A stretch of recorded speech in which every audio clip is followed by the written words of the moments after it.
for those connected online.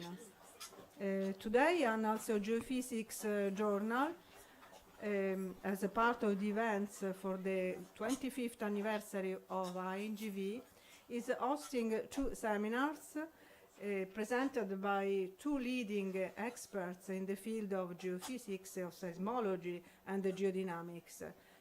Professor Bill Ellsworth from Stanford University and Professor Eddie Kissling from ETH Zurich. As editor-in-chief, I would like to personally thank our guests for their participation and for accepting my invitation. As usual, the seminars will be preceded by an introduction given by our INGV colleagues Lucia Margheriti and Irene Molinari. And after the seminars, the discussion also will moderate by both. Thank you and enjoy the talk.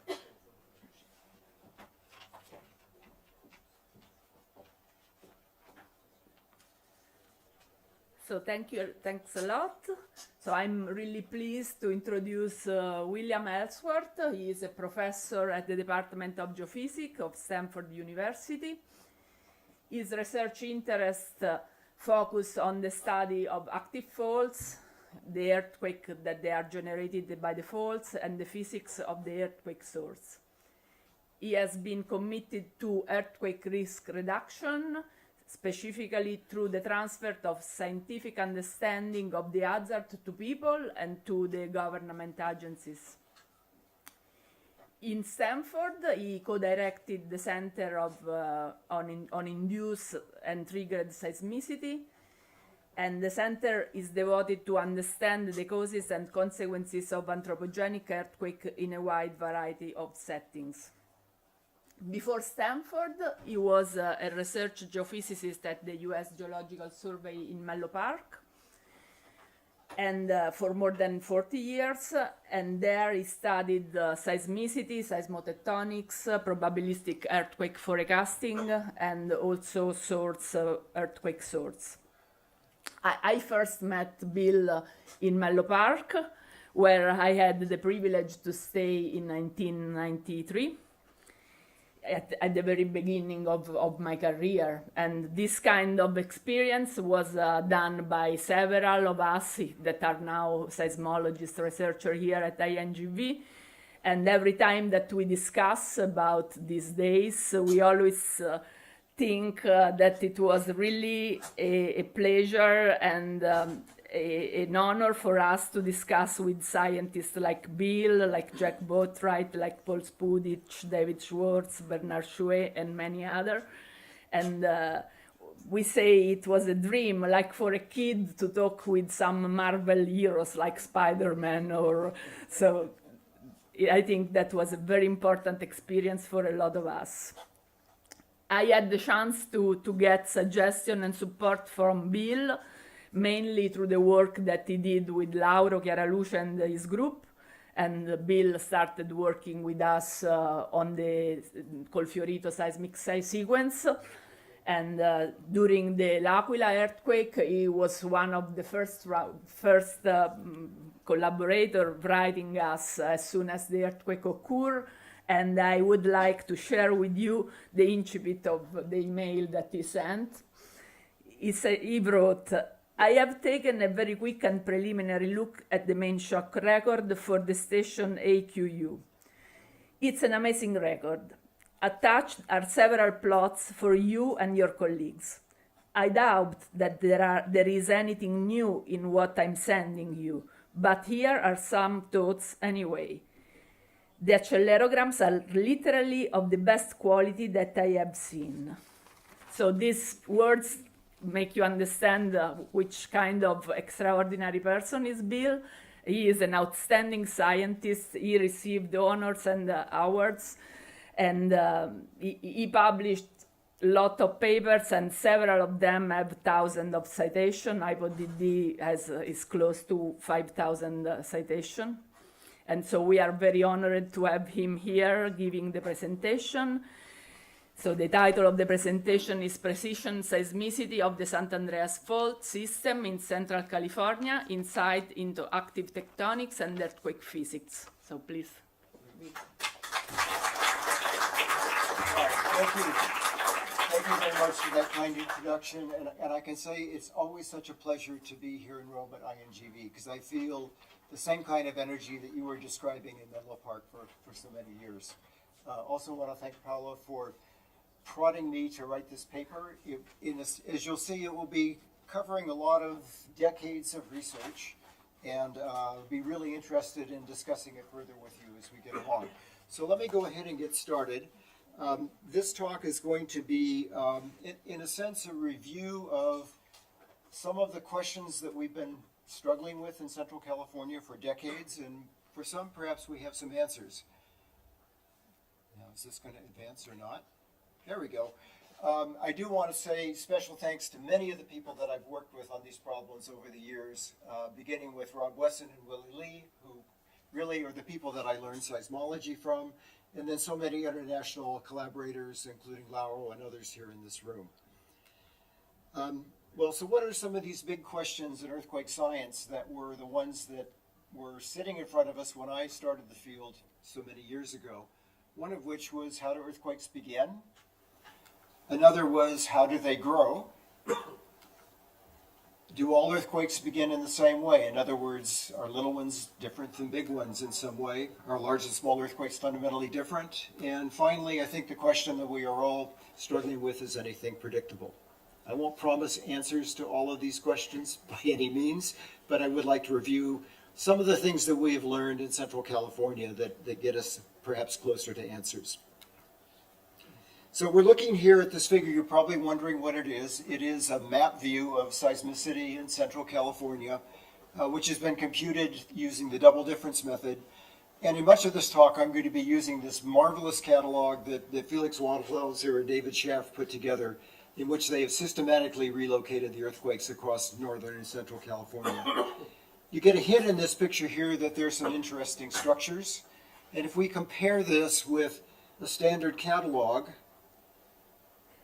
it looks rather different. So one of the very important advances that has been made is learning how to locate earthquakes with a precision that for small earthquakes is comparable to their dimensions. And from that, we're beginning to see a rich description of the underground structure of faults, one that is hidden in this kind of blurry image. So let's go ahead and get started. The outline of the talk is going to be to, first of all, give just a very brief review of the San Andreas Fault System in Central California, for those of you who might not be familiar. I'll talk a little bit about the process of precision seismicity, where it comes from and where we're going with it today. And then for most of the talk, we're going to take a close look at some of the large earthquakes that have happened over the approximately half century for which we have precision data. And then I'll wrap up with a few closing thoughts. So to get started, as I think many of you know, the San Andreas Fault is one of the major plate boundaries. It runs through most of the length of the state of California, about 1,100 kilometers long, moving from the south end. I think there's a pointer here. Yeah, south end, where it terminates in the Imperial Valley, running across southern and central California before terminating at the triple junction at Cape Mendocino. And of course, on Cape Mendocino to the west, we recently had a magnitude 7 earthquake. So it looks kind of simple. There are some sections that have ruptured in the great earthquakes in 1857, an earthquake that began approximately here and ruptured down to this point.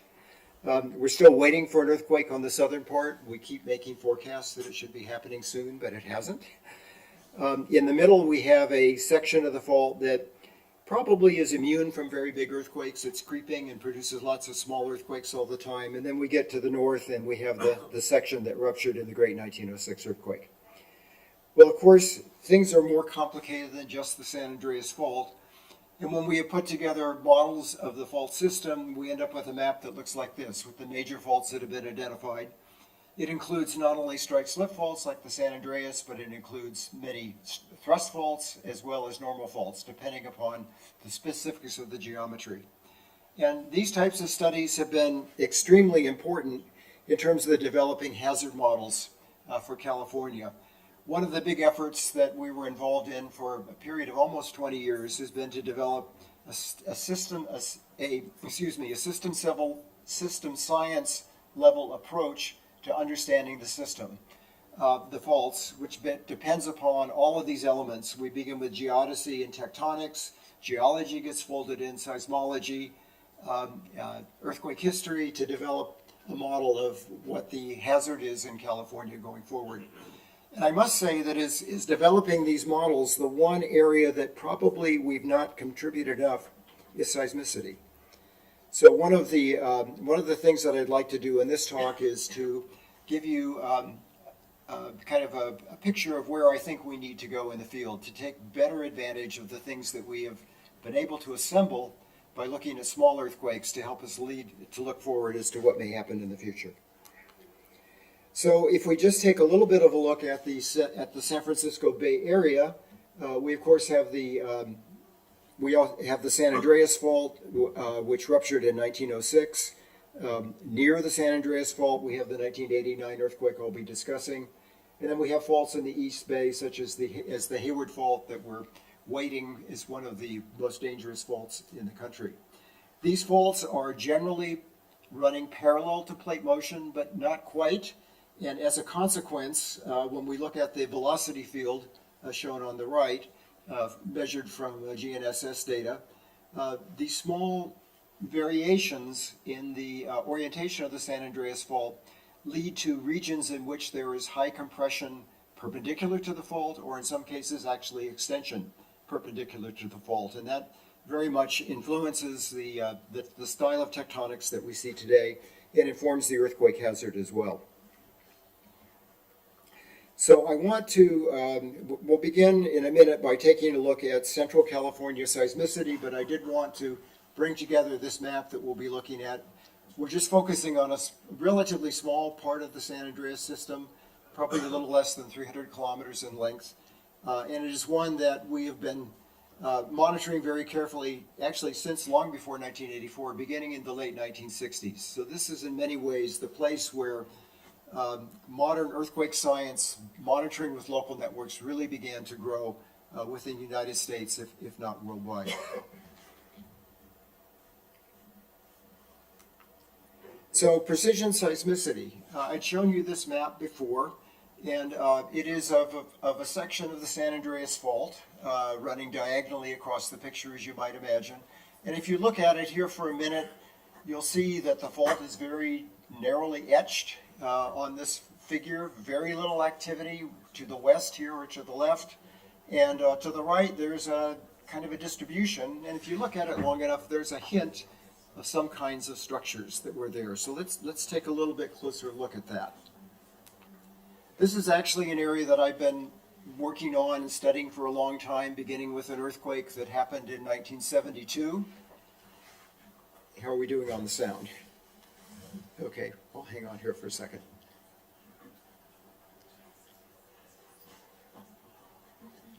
Right?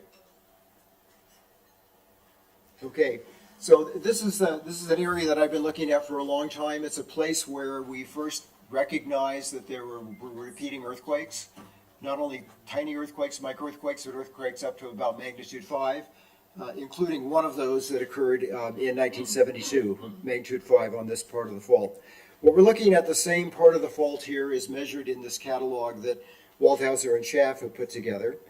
And I want to show you a little bit more about the details of this fault structure. So we're going to look at an animation here.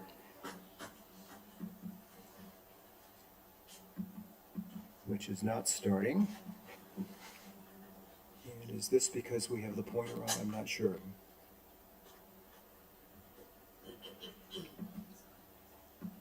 Okay, this was working a few minutes ago. So Maybe the pointer. yeah, I'm not sure if I need to Switch pointer option. Maybe just I'm going to take it off automatic. They take out laser pointing, I believe.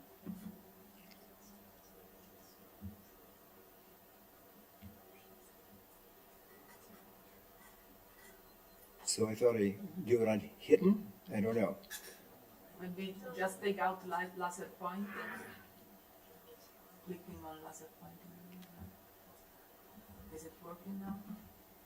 No, it's not working. Oh. So, oh, yep, let's go back. Let's see. No. Well, this is going to be a problem if this doesn't work, so I'm not sure. Yeah, I think we need some technical help here. Let's escape. Yeah. Yeah, so when I'm on the pointer, it doesn't, yeah. So, should we go back to presentation? Okay.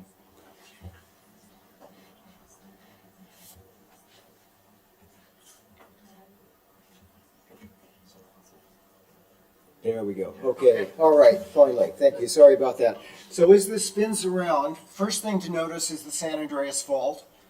This very sharply etched band, and I think as you'll see as it runs around, the seismicity is very well organized on these horizontal streaks.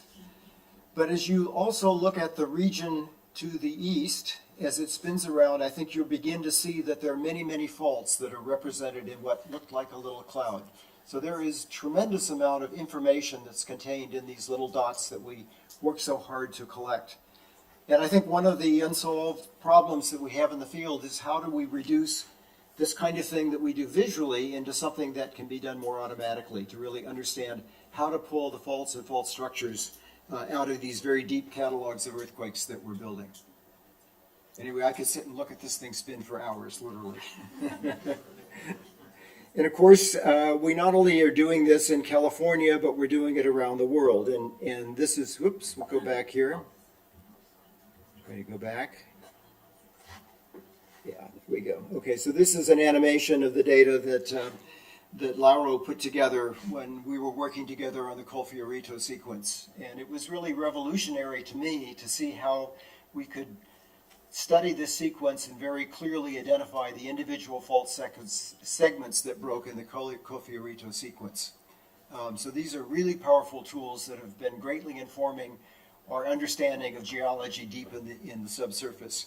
In particular, one of the things that was particularly interesting to me here was that these normal faults were straight as an arrow down to the bottom. There was no sign of any kind of listric faulting that is often inferred. And we're doing it today. This is work that Xing and Anna are involved in, looking at Campi Flegrei. So we're comparing the very important monitoring room data on the left with a very high resolution seismicity model that's been put together. And one of the things that we're learning is that the ring fault is very tightly etched. It's a very thin zone, only a few hundred meters high. And within the center of the caldera, we have much shallower activity, the ones where most of the concern is at the time. So these are really exciting developments as we begin to go from developing research catalogs to begin to doing some of these things in real time. So let me say just a little bit about precision seismicity. What do I mean by that? For me, it begins with work that was done with Georges Poupinet and Julien Frichet many years ago.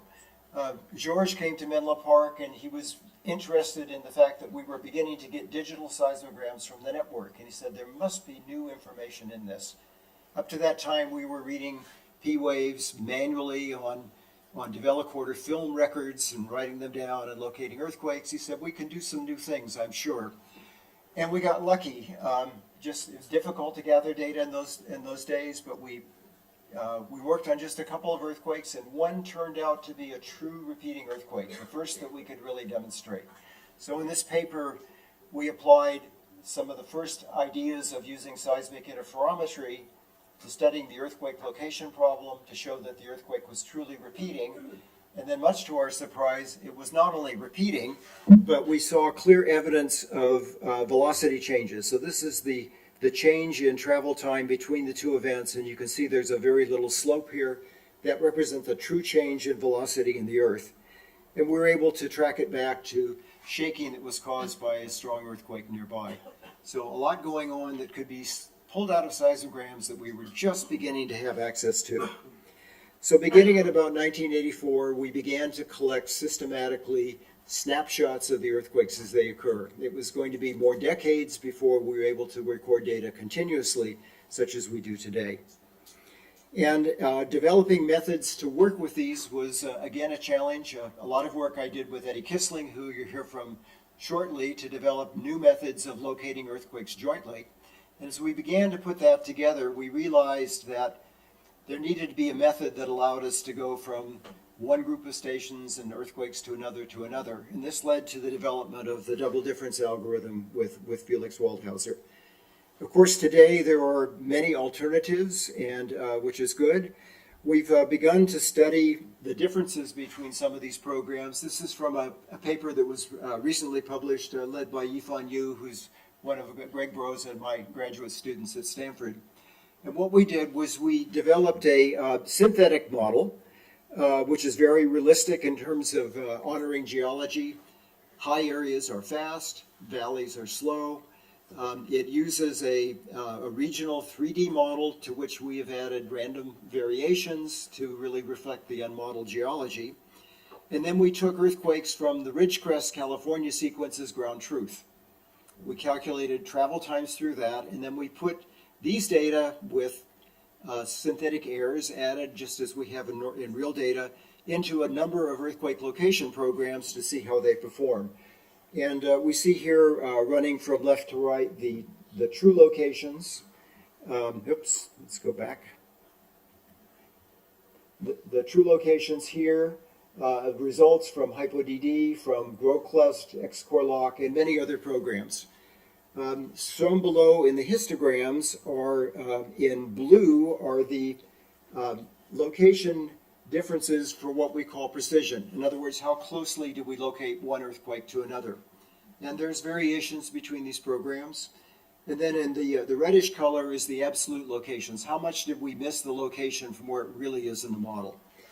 When we look at the performance of a number of these programs, they all do reasonably well, but those that take special attention to local changes do by far do the best. So for example, non-Linlock with the source-specific station terms, or HypoSVI or HypoDD, they do the best job in terms of locations.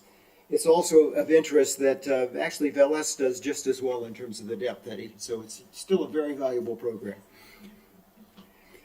Today, we have a number of tools that allows us to analyze data using these tools in very fast and efficient methods. QuakeFlow is one of the programs that has been developed at Stanford, and perhaps Greg will talk about that more on Monday. Felix has also developed a real-time double difference program that we run in California that allows us to look at these as each new earthquake comes in, adding it to the picture. And that's really very powerful for understanding a new earthquake, as particularly an important new earthquake in the context of what's happened before. And we're applying this to lots of really interesting places. For example, the Colombo Swarm in Greece. This is work that Margarita Segu and Stephanie Prejean, among others, are working with, and also Xing, who's here. So what can we do with these data? Well, one of the principal things that we've been able to do is use them to take a very close look at the initiation process of earthquakes when there are foreshocks. Not many earthquakes have foreshocks in a very strict sense, but those that do, we're really interested in understanding how the preceding seismicity relates to that which happens is the main shock. This is an example of the Izmit earthquake from work that my colleague Fatih Bulut and I did. And in the bottom here, you can see our results that show a cascade of earthquakes from the four foreshocks that we could locate precisely and measure their source parameters to where the initiation point of the main shock was. So these data really strongly favor what we call the cascade model. Clara Yoon also looked at the foreshocks to the magnitude 7.1 Hector Mine, California earthquake and found a very similar picture, that there was a tight cluster of foreshocks with little overlap between the events that led to the eventual nucleation of the main shock in the middle of that cluster. We got similar results for the first of the large earthquakes in the Ridgecrest, California sequence. This was one in which there was a very brief period of foreshocks leading up to the initiation of the entire sequence. And in this case, initial foreshocks, a little hard to see here, but initial activity was very concentrated within that zone. A large earthquake ruptured unilaterally away, about magnitude 4. It was followed by a brief foreshock sequence. They're a little hard to see here, I'm sorry. And then finally, the initiation of the main shock right on this. So there's, I think, good evidence from at least some foreshock sequences of a cascade where earthquakes are progressively unlocking parts of the fault until you hit a sweet spot, and from there a large earthquake can begin. We saw something similar in the induced earthquake sequence in Korea that was initiated by the attempt to develop a geothermal power system, an enhanced geothermal project. When they injected water into the well with the blue dots, they kind of got their desired effect of creating some extended permeability. But when they ejected water into the red well, they not only didn't get any earthquakes near the injection point, they activated a fault. And as they continued the activation, it ran until a large earthquake nucleated there and ran away. And that was a great tragedy, many millions of dollars of damage, actually one fatality as well. So in these cases that I've shown you, the earthquakes appear to nucleate on the edges of what has happened in the past. Where we have foreshocks, they tend to be very compact. At least in these examples, we need to use these tools to look at many more foreshock sequences, obviously. One thing that we did not observe in any of these were repeating earthquakes, something that would provide evidence of aseismic processes that were occurring concurrently with the foreshock sequence. And it's really only once the main shock starts, you never know which one it is, that it runs away.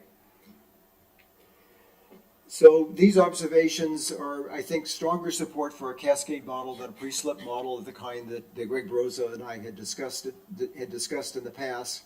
And it raises the question about earthquake nucleation. How might we use some of the longer-term records of earthquakes to understand the preparation process and how that fits into the actual occurrence time of a large earthquake? So we've seen this also for Italian earthquakes. This is just an example from the Amatrice sequence. When the first of the Viso earthquakes occurred, it was really on the edge of the zone that had been activated at the north end of the aftershock sequence. And the main shock of the Viso was really very close to its foreshock. And similarly with the Norcia earthquake, it occurred in kind of an area that had been preconditioned by the occurrence of earthquakes on the side. So there's this suggestion that in the short term we can look at where the distributions of earthquakes are, and there seems to be a preference for earthquakes then nucleating on the edges of the pre-slip zone where stresses would be high. Also want to say a few words about repeating earthquakes. So by having these catalogs that now extend over many years, in fact decades, we can look at how one earthquake relates to another. Sometimes, as I've suggested, they can be a cascade moving along, but we also see strong evidence in California for true repeating earthquakes. And this is a figure from a recent paper by Felix Waldhauser and David Schaff, where each of the dots here represents a true repeating earthquake that they have been able to document. And they have done this very carefully by using waveforms to locate the hypocentroid, or the center of moment release of the earthquakes, and compare that one with another. Here's an example of some of the repeating earthquakes in their catalog. They show some variability in terms of the size of the earthquakes, as shown by the stick diagram in the middle. And then on the right, you can see how the seismic moment release accumulates over time. Some of them are remarkably stair-step, very predictable and regular, where others are much more irregular. Some show sequences, some show variability, some show accelerations and then slowing down. So there's a lot to learn from these. Not every earthquake that has high correlation is a true repeating earthquake. Here's an example at the top of the right of a true repeating earthquake. In the middle is a sequence of earthquakes that are closely related along the fault, but it would be difficult to call them repeating. And at the bottom, we occasionally see cases in which a repeating earthquake sequence will spawn a new earthquake in a slightly different location. So there's still a lot of complexity here that we are learning about. One old repeating earthquake that John Vidali and Chris Morone and I examined many years ago, we called CA1. It was one of the very first. This happens to be on the Calaveras fault system. And in the middle diagram here, we're comparing on a small scale. This is a 600-meter cube. The locations that are produced by the standard catalog, they're pretty good. You know, they're within a few hundred meters compared with those that are determined using the correlation methods. And really the differences here are astounding. And we can use these data, of course, to do many things, one of which is to track the variability of seismic moment versus time. And that's led to some interesting ideas about how that can be related to healing of the fault. So now I want to shift gears a little bit and use these tools to take a closer look at some of the seismicity that we've observed over this 40-year period in Central California. I'm going to look at a couple of areas first before we dive into the big earthquakes. And we're going to look first at the earthquakes that are occurring just on the west side of San Francisco, off the Golden Gate and to the south. They're one of the few places on the Northern California rupture, the 1906 rupture, where we actually have earthquakes occurring regularly. And then we'll take another look. We'll take a look at something that is closer to home to me. We'll look at some of the seismicity on the San Francisco Peninsula. And as you'll see, there's a very strong contrast in behavior. So offshore San Francisco, we're looking here in the box identified in the upper corner. This is an area in which we have a lot of earthquake activity. We see both strike slip and primarily normal faults. It's an area that we know has been active for as long as we could locate earthquakes well. It has the epicenter of the 1906 earthquake and also the largest earthquake on the San Andreas system on the 1906 break since 1906, the one that occurred in 1957. Now, what is interesting by using the modern data, sorry about this, let's try this again. Here we go. That when we look at it in 3 dimensions, these normal faults that are indicated by the mechanisms become very clearly identified. I'll let this swing around, and you'll be able to see that in this area where the San Andreas is taking a little bit of a bend into an extensional environment, we have these blind normal faults that are taking on most of the current activity. So there's a very intimate connection here between minor orientation changes in the fault and the style of activity. So let's move down the peninsula now. So we're looking at the mid-peninsula here. There's a corner of the bottom of San Francisco Bay that you can see up in here. And the seismicity looks rather different from the one that we just looked at. There, it's off to the sides of the San Andreas. There's really very little activity that one would want to associate it with it. So what is all this stuff doing? Let's take a look. So we're rotating the cube to the side, and then we're going to let it swing around. And as it swings around, I think you'll see some planes that start to develop here. So we're looking at a bunch of high-angle reverse faults that root into the San Andreas at a depth of about 10 kilometers. Essentially no seismicity on the San Andreas, but we see these large reverse faulting sheets. And some of them we can map, that they correspond to some of the faults that are shown here to the east of the fault, but to the west they're really largely unknown. And at this point we really don't have a good handle as to how these faults factor into the overall hazard. I do want to take a closer look at where some of this activity daylights. It would come into this area here. So let's take a look at the mechanisms. These are all reverse faulting mechanisms, so completely consistent with a substantial structure coming to the surface at about, let me get the pointer here, at about this location. So let's imagine now that we're standing on the hanging wall and it's 1906. What would we see on the hanging wall at this location? You'd see this. This is Geology Corner at Stanford University on the footwall, and of course it's been shaken by the San Andreas Fault, which is about 5 or 10 kilometers away. Very serious damage. No sign that this particular reverse fault moved. But if we were now today to stand in Geology Corner and look up the hill, what would we see? Oh, we'd see Greg Burroughs' office. In mine as well. This is our building, and we are literally sitting on the edge of this major thrust fault. So, big question that we're struggling with now is how often does it move? Low slip rate, but you can imagine that the hazard here is really very consequential. So we are now the School of Sustainability. Will we be sustainable if that earthquake occurs? I don't know. So moving ahead, I want to take a look now just at 6 of the big earthquakes that have happened over the period of time for which we have really very good data. And we'll be going from north to south, beginning with the 2014 South Napa earthquake, magnitude 6. We'll then come down to the 1984 Morgan Hill earthquake, magnitude 6.2. We'll then continue down the east side to the 1983 Kalinga earthquake, magnitude 6.7. And then I'm going to swing across to look at San Simeon in 2003, magnitude 6.5, before going to Loma Prieta, and then we'll finish at Parkfield. So let's see what we've learned about how preceding seismicity relates to main shocks.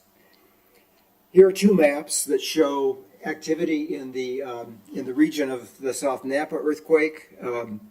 Beginning in about 1971, this is when the Central California network expanded to be large enough to provide precise locations in this area. The epicenter of the earthquake is the little red dot. If I can get the mouse to come back on. Yep.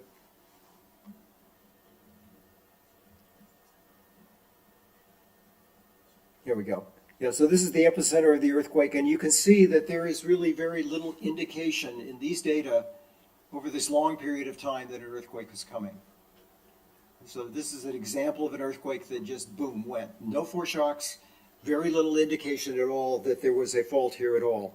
And when you overlay the aftershock activity into this, there's very, very little indication that there was any preceding activity on this fault, despite the very high level of confidence that we have in the completeness of the catalog. Let's move now to Morgan Hill. This is a very different situation. This is on the Calaveras Fault, and it is active all the time. It's a very well-defined, very simple, near vertical, right lateral strike-slip fault. It could be contrasted with the activity in this region here. This is of the area of the 1989 Loma Prieta earthquake. And I would also note that once we get off of the fault, the mechanisms look similar, but they are rotated about 45 degrees. So it's again evidence of this compression normal to the fault in this region. So for Morgan Hill, we have good data that begins in late 1960s, leading up to the time of the earthquake. The locations are not as precise as we have because, again, we're working with the old analog data. So I want to show you a cross-section here at the top, which compares the standard catalog processed between 1969 and the Morgan Hill earthquake, kind of scattered seismicity compared with the picture that we now see. And again, the Calaveras Fault is one of these that is really populated by these rake parallel streaks and repeating earthquakes that very much dominate this picture. Well, one of the interesting questions is, with several decades of activity before, what was the activity like in the immediate vicinity of the hypocenter? And here we're looking at all the earthquakes from 69 to 1983, shown in gray, and then a couple of earthquakes in 1984. The earthquake was in April. So very little activity that's occurring in the immediate vicinity. Some uncertainty about locations obviously here, but there's no certainly smoking gun about activity building up leading to the time of this earthquake. Let's jump now down the coast ranges to Kalinga. This earthquake was a big surprise to us. We knew about the folds that are on the west side of the Central Valley, but we did not understand at that time that they are rooted by active faults. And the folding is being driven by thrust and reverse fault motion at depth. I can say this earthquake was a surprise to all of us. It occurred during the annual meeting of the Seismological Society of America, and it also occurred at a time when we were just beginning to get real-time processing going. I happened to be the branch chief at that time, and I was not going to the meeting. I was home when the earthquake hit, and we quickly assembled a team, put together a big stack of transparencies, which is how some of you are old enough to remember them. That was how we presented talks in those days, and handed them to Walter Mooney, who had not yet gone to Salt Lake City for the meeting. So Walter gave an impromptu talk to a full room of the meeting, as you can imagine. And in Walter's talk, he begins by showing a copy of the front page of the New York Times, which was reporting on the earthquake. And the New York Times said, every important seismologist in the country has rushed to Kalinga. And he looks out on the room and says, who the hell are all of you? Anyway, this was a transformative earthquake in terms of earthquake hazard, because it really began to make us focus on these active, weakly active fault structures that later produced the magnitude 6.1 Kettleman Hills earthquake and others. One of the other big earthquakes that it produced was, well, to say a little more about Kalinga, at the time there was a lot of debate as to how this faulting system works. This is some beautiful work by Donna Eberhardt Phillips that I think really began to define these multiple complex structures that were involved in this earthquake. Another big question about Kalinga that we still don't have an answer to is that was it influenced by oil field activities? The west side of the San Joaquin Valley is where some of the largest old oil fields in California are, and Art McGarr proposed that it may well have been related to the oil activities there over many decades. So still some big questions to answer.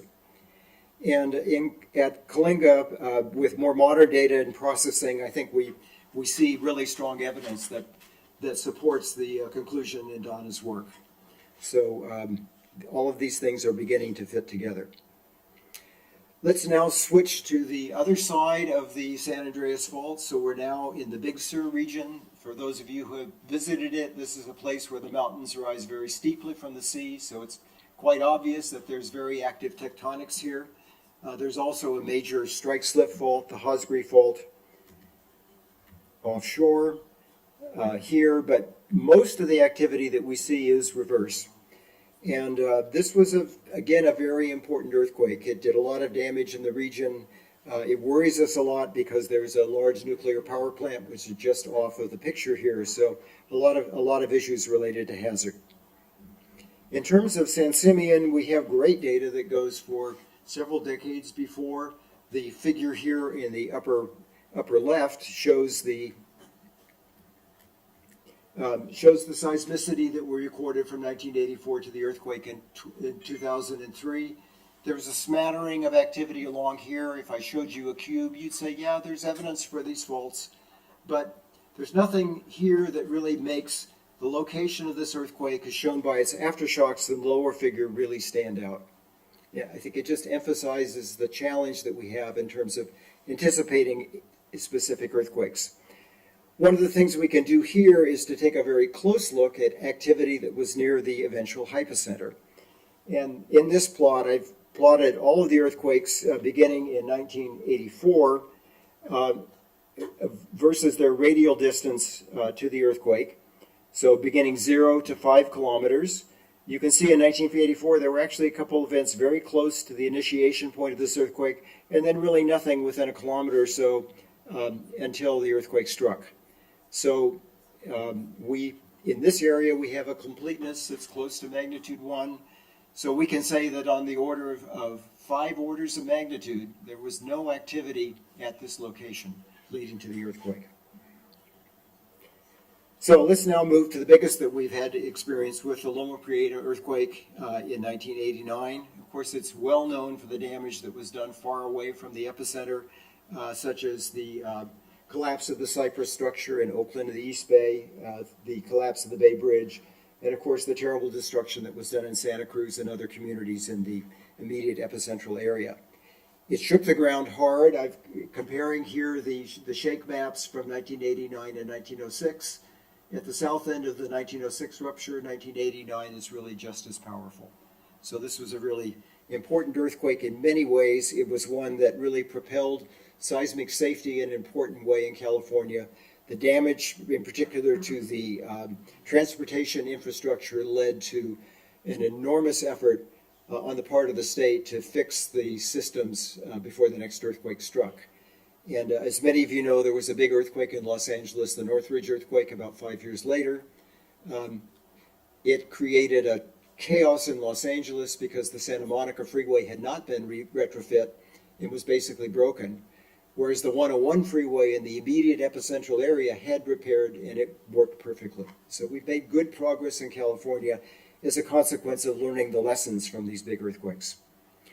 The earthquake was complex. It occurred in a transitional bend in the fault, so we go from more or less a fault that is perfectly oriented in central California to one that is misoriented. Mountains are rising as a consequence, and so this was a multiple segment rupture here. Because we could look at the data over a period of about 20 years beforehand, my colleague Len Dietz and I wanted to take a very close look about how preceding activity compared with the earthquake. And this is from one of our papers. Shown on the left here are the activity just during the first 2 years, the aftershock sequence, focal mechanism for the main shock, showing right reverse motion. And here a cross-section across the San Andreas, across the fault, showing this dipping structure leading up to the San Andreas. One of the things that was quickly noted by Greg Rosa, Mark Zobak, Andy Michael, Dave Oppenheimer, and I was that very few of the aftershocks reflected the main shock mechanism.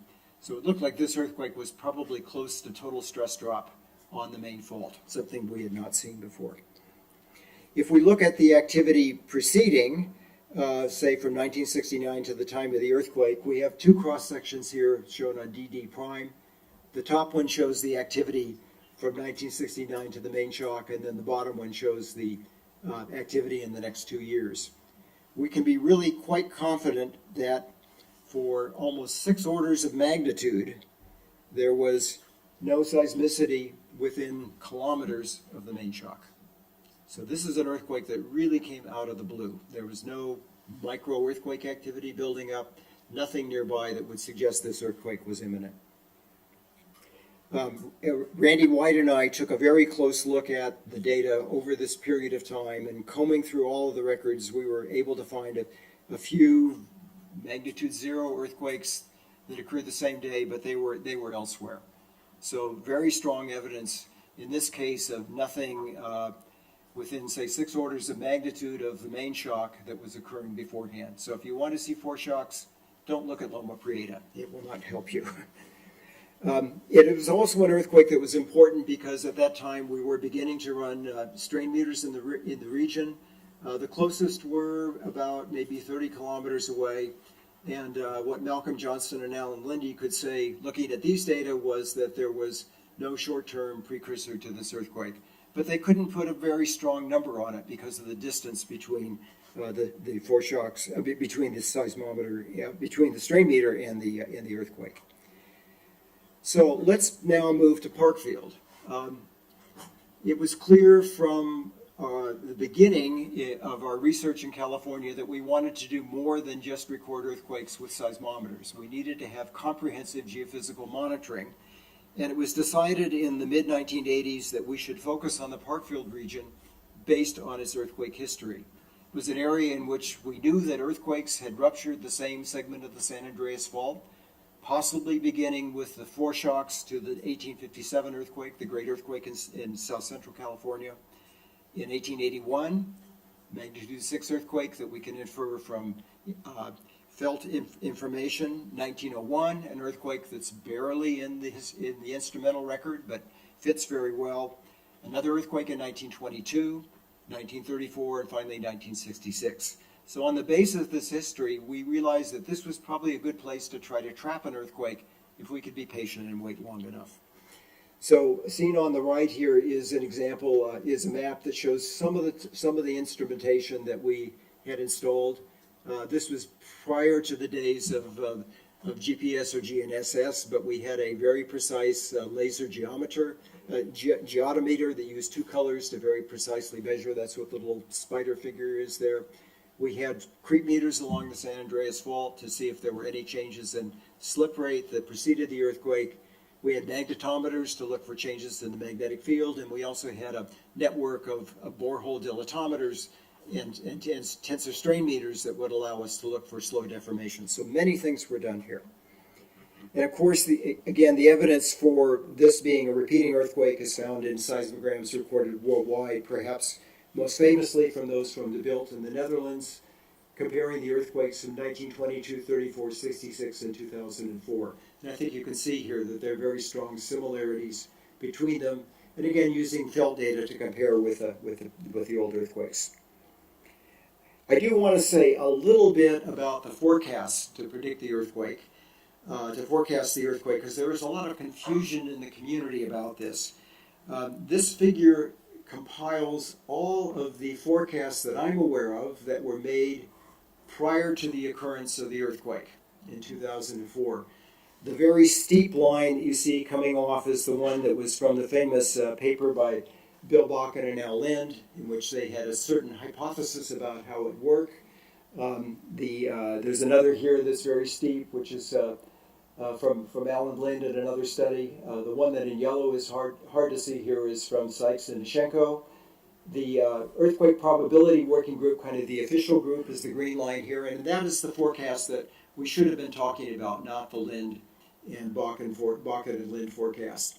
According to the late David Jackson, the 1988 forecast was satisfied by the occurrence of the earthquake in 2004, although just barely. The more modern models that we use now are shown here by these two cyan lines. One is the generic Browning passage point model, and then another is one that is Parkfield specific. And so when the earthquake occurred in 2004, it fit reasonably well. Well, if the earthquakes are going to continue, we can just relabel the axes and see where we are today. So that I've done here. So we're now in 2024. We're in a period where probability is still relatively low, but it is climbing. So it's going to be very interesting to see when the next earthquake happens. In terms of what happened in 2004, because we have good data that goes back to 1966, we can begin to do direct comparisons between them. And they really do rupture the same segment of the fault. Some small differences in terms of where the earthquakes occurred, big differences in terms of where the epicenters were. And I wanted to show, this is a figure from the paper that's in Annals of Geophysics, showing all of the data that we have of high resolution at Parkfield. We're looking at a section of the San Andreas Fault here, running from the northeast to the south, from the northwest to the southeast, from left to right, showing at the top the earthquakes that were recorded with the old analog system. And then we go to a middle panel, which is 1984 to the main shock, okay, to 2004. And below that is main shock to the present day. And I think one of the things that's really striking here is that when you compare the middle and the bottom, they look pretty much the same. It's very difficult to see things that are different. So all of this earthquake keeps happening. It's not really changing the geologic conditions on the fault. Where we have these streaks of activity, where we have repeating earthquakes, there's been very little to change those relationships over this period of time. And I think that reflects the fact that the earthquake itself is only displacing the fault a small amount, 30 or 50 centimeters, versus the scale of the geology that is passing by one another. Also shown here is the red dot represents, which is kind of hard to see in this, unfortunately, is the epicenter, or the hypocenter of the 2004 earthquake. Well, one of the other things that we did at Parkfield was to try to trap the earthquake with strong ground motion recordings. And this is still perhaps the best set of near-fault recordings that we have in the world. There were a tremendous number of instruments that were deployed both by the state of California and the USGS to catch the earthquake. They did the job. And on that basis, there have now been many models that have looked at the dynamics of the earthquake. One of which I find particularly interesting was from the Santa Barbara group, Custodio et al. And their interpretation is basically the earthquake occurs in this little blank zone between two of these horizontal lineations of seismicity. I don't know if it's right, but it's certainly very appealing. And to me, it motivates the reason to continue to study the Parkfield earthquake, Parkfield earthquakes, as to how they evolve over time. This is, again, a figure from the paper, and I'll lead you through it here, but it shows the seismicity a long strike. So the horizontal axis is distance from the 2004 epicenter.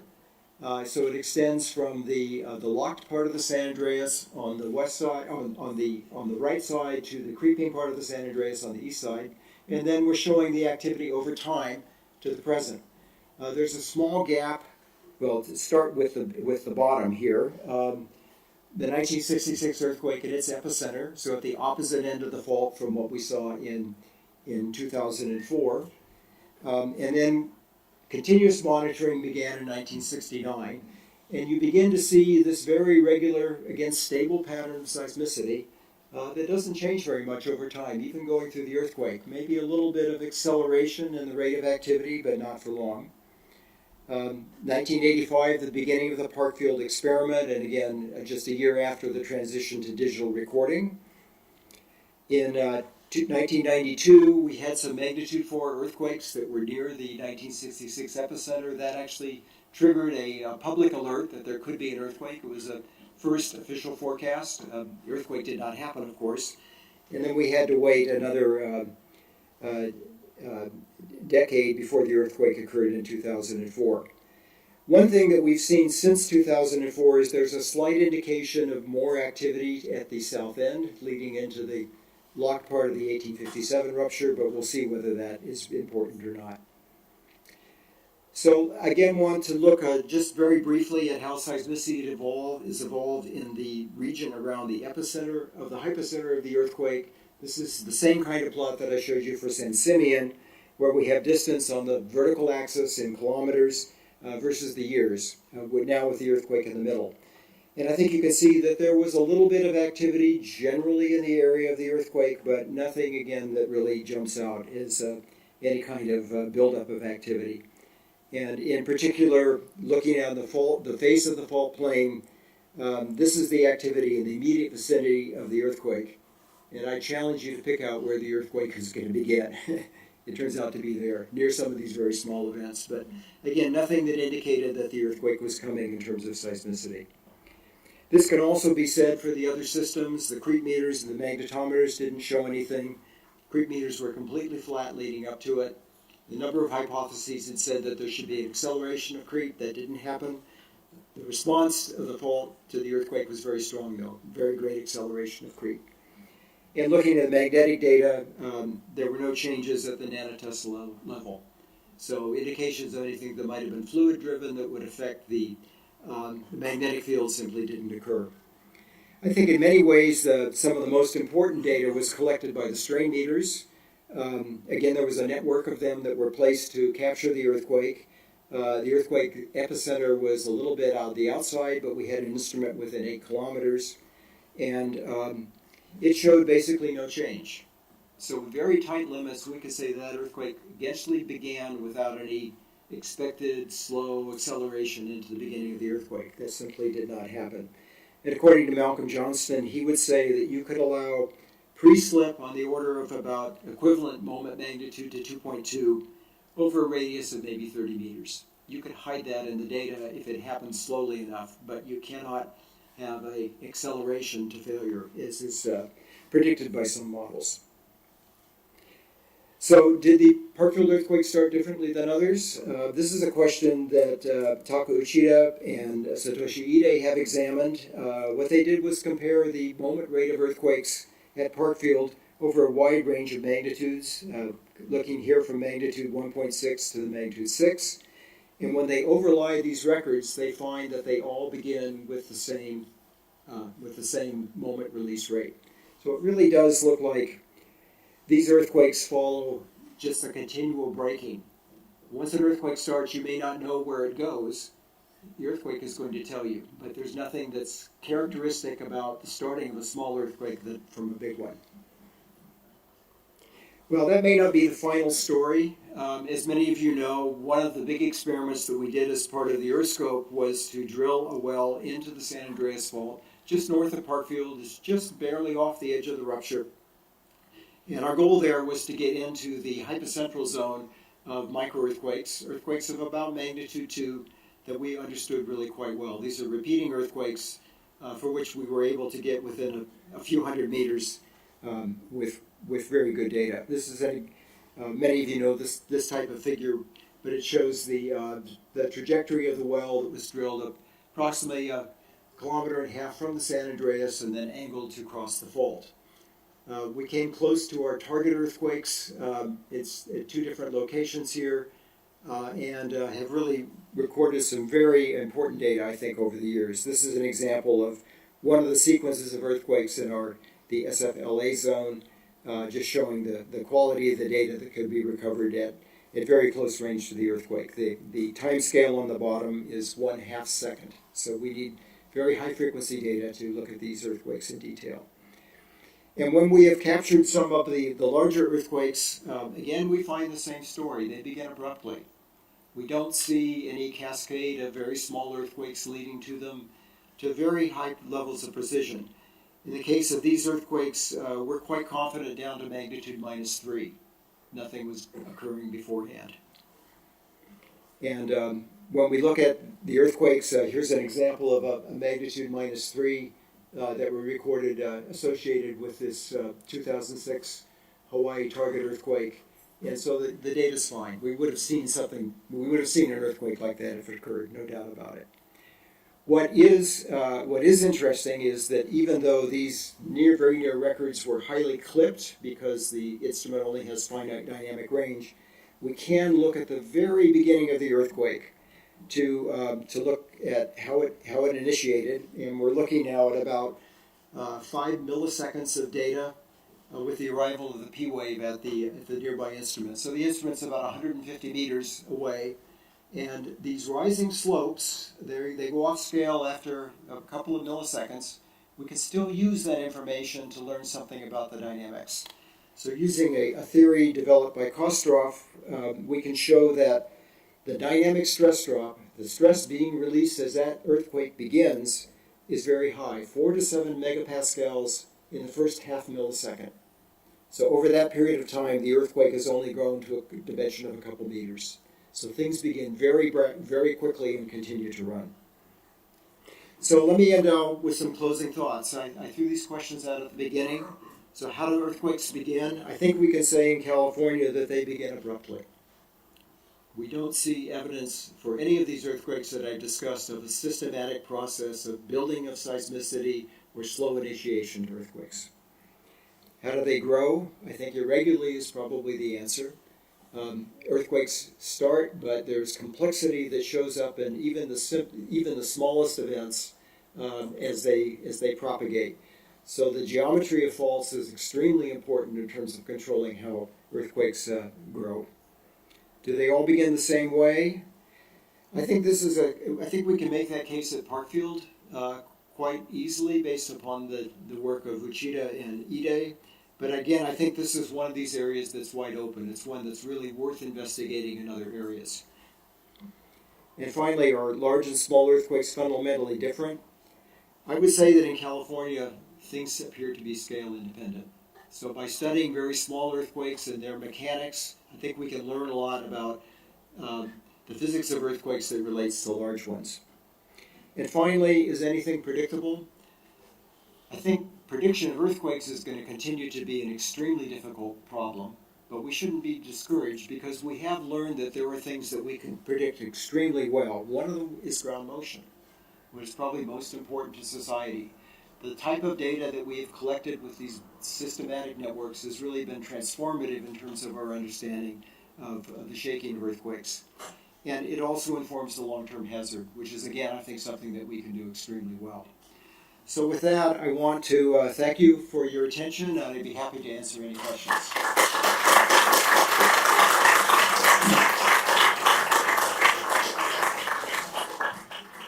Okay, thanks a lot, Bill. It was very interesting, and I want to remind that people from outside can write questions using the link on the page where you register. So please, if you have questions from outside, write there. So are there questions in the room? Alberto, maybe you should, yeah, okay.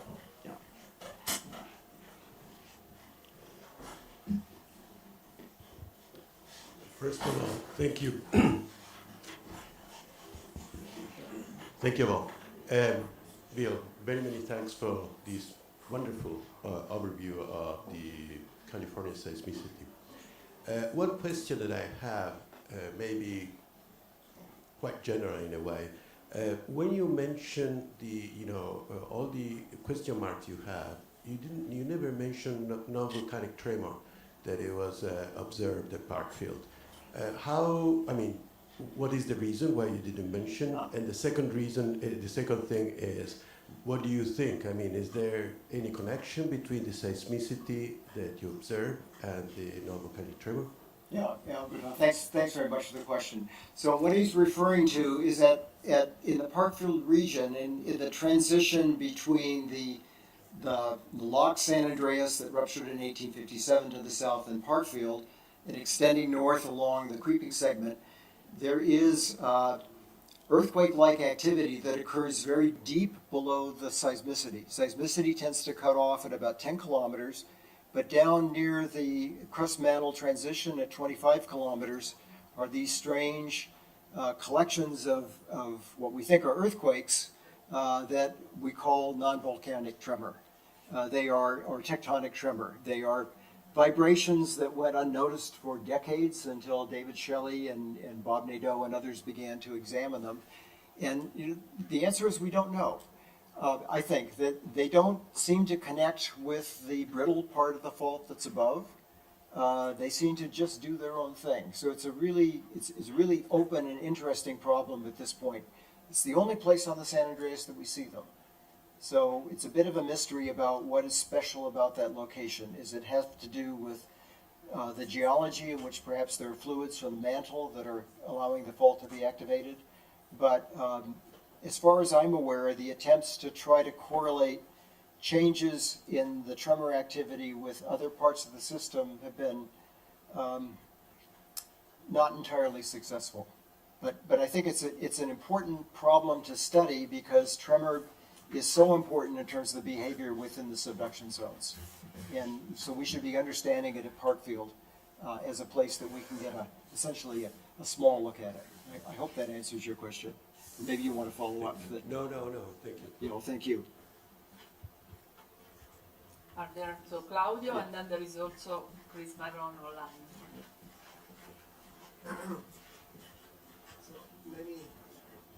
You showed many things, so it's not easy to find just one question. So I was very impressed by this off-fault seismicity in the area close to San Francisco and the Bay Area, and the fact that there are extensional earthquakes or compressional earthquakes. But it seems to me that there is not a clear geometrical offset of the San Andreas, so in that area. So why this seismicity? Yeah, that's a good question. Let me get back to the figure here. Too many buttons to push. Okay, here. So you can see that there is a very small change in the strike of the San Andreas. It's not very much, it's a few degrees, but it basically is a dilatational step over. And it's just enough to change the normal forces here. So the San Andreas is now in a slightly opening mode. And that is apparently the reason that we have these normal faulting activity here. For us, it's an important problem because it may be that the 1906 earthquake initiated on one of those faults. We've seen that worldwide, that many great earthquakes don't nucleate on the primary fault. They nucleate on a secondary fault, which seems to then trigger activity. The Denali earthquake in Alaska, for example, magnitude 7.8, began that way. Began on a small reverse fault and took off. So an important issue is where are the historic earthquakes here? We can't do more with 1906, but we're actually quite hopeful we can do something with 1957. So a group of us are now starting to look at that question, but it's a really important one. So Laura, then there is Nicola, and then I read also the question from Chris. Then Okay. I believe that we should go to the next one. All right. Yeah, sorry, Chris. Just to connect to Claudia's question. So, to me, it was mainly on from the peninsula area. that was striking to me because you have this, let's say, the Sant Andreas fault that is not visible from seismicity, just in the middle of this truss system, and there is nothing on the main fault. And I don't know, Sant Andreas maybe is in the interseismic period, I don't know, in going locking stage, whatever we want to call it. But it's very difficult to me to understand how the deformation can still be so close to the main fault and you know, generate all this truss system and nothing in the main fault. So Yeah, it is a big puzzle. And, you know, this is an area in which Marzo, my colleague at Stanford, many years ago began to look at the orientation of the shape of the stress field. And the answer here, if you take the focal mechanism data and other information, is basically it's fault normal compression.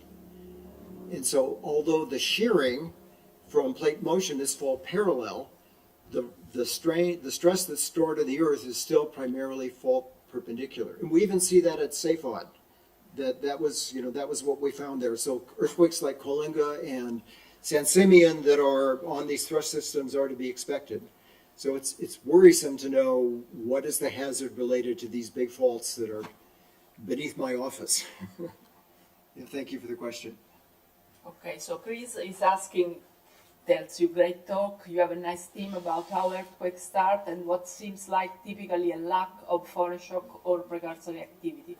Yet your analysis seemed to recover fairly typical lab values for critical slip, distance, and other parameters. So I wonder if you could comment on the comparison to lab data where we often see precursory activity and precursory changes in elastic properties prior to large failure event. And as a follow-up, if you could comment on work, including your own, which seems to indicate that earthquakes start knowing how large they will be, which would suggest that small and large earthquakes do not start in the same way. Yeah, so two good questions from Chris. To take the first one on, it is true that we see very little, or as far as we can see, we don't see the type of things that are observed in the laboratory when they do experiments. But on the other hand, the laboratory would tell us that the slip weakening distances are very small. And if the lab numbers apply in the Earth with no scaling, I think we can rationalize everything. That there is really no need to have a scale-dependent process in which a larger earthquake has larger pre-slip, etc. So I think in many ways the lab data is very much supportive of what we see in the natural system.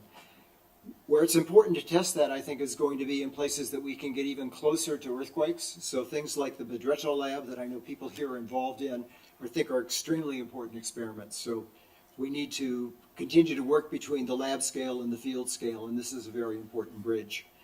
So Chris's other question was about the difference between big and small earthquakes. So many years ago now, Greg Broza and I put that forward as a hypothesis. Were earthquakes more cascade-like, or were they more pre-slip-like at the beginning? Pre-slip would be more hopeful. I think that the evidence really now is very much on the side of the cascade. So I'm less optimistic than I once was. Okay, so last question from Nicola, and then, Bill will be here in the afternoon, so if you have a question, you can contact him. Nicola D'Agostino. I have a quick curiosity about your opening slide. It's we can see that the seismicity is completely asymmetric with respect to the San Andreas fault system, and I wonder if there's an explanation for that, and does it correspond to the in a signature in a geodetic strain rate as well? I mean, is it symmetric with respect to the San Andreas fault system? Is it a geological feature, lithological? Yeah, that's a great question. I think it's partly geology, but it's also partly the divergence of the San Andreas system. What I didn't tell you was that to the west here, we're in granitic terrain, and into the east, we're in the Franciscan. So at the fault, there is about a 20% change in elastic properties between the west and the east. Very stiff rocks to the west, and in the east, they're more compliant. The other thing that's happening here is that although the San Andreas is ripping up along this diagonal, slip is being partitioned onto the eventual Calaveras fault. And so there is a geometric complexity as we begin to have a step over. And so I think those are the two elements that are driving the picture here. But it's very clear from this animation that these, I don't know if it's, anyway, from the animation, it's clear that that these many subsidiary structures are reflecting fault perpendicular compression. So it again is this paradox of the fault wants to move this way, but currently the stresses are mostly clamping. Yeah, thank you. Very good question. So thanks again, Okay. and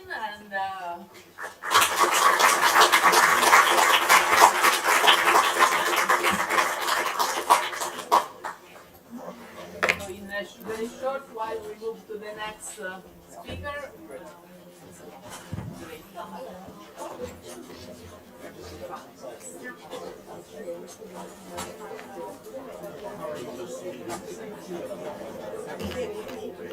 Can the technician help?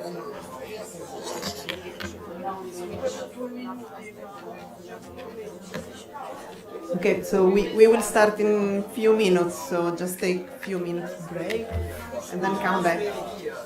Or stay here if it's possible, yeah, don't go away. Did they go away? We need our technician. Yes. Yes, ok. Eccoli. The team. Di qualcosa. Adesso mi... Vai in maternità. C'ho ancora 30%. 30%. Senti, ma che fanno? 100% non Parte scriviamo, se dopo ogni tanto ci mandano email contrastanti, allora mandiamo contestanti. appena hanno fatto calcio col cervello. Ma dico il fatto che Giuliano non si è fatto, non cambia nulla. Non cambia. Beh, quindi si parte. Io sono pronto, primi missioni le faccio al... Non so dove sono i soldi. I piccioli, fateci vedere i piccioli.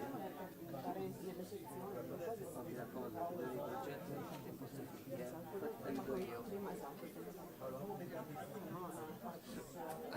Quello è fondamentale. E tutti sono contenti. Dai.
Vecchiezza.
the precise earthquake location, that techniques that he has both developed and applied to image the Earth at many scales. So his strength, I think, is to put together many fields. So he was not just a tomographer, but he was able to put together geology, tectonics, geodynamics, and he applied all his method, let's say, to many regions in the world. I think his region of the heart is the Alpine region, the Alps, where he comes from, and where he always hike, ski, and does a lot of sports activities. But he was active in many areas like Bhutan, Yellowstone, and a lot of places. So his journey in the academic world began in Zurich. So he got his diploma in Zurich, and then he got the PhD from ETH, where he studied crustal structure and disasters in Switzerland. Then he did a postdoc with Bill that I learned in Menlo Park and at Stanford University. That he always then visited Stanford and Menlo Park a lot of time during his career.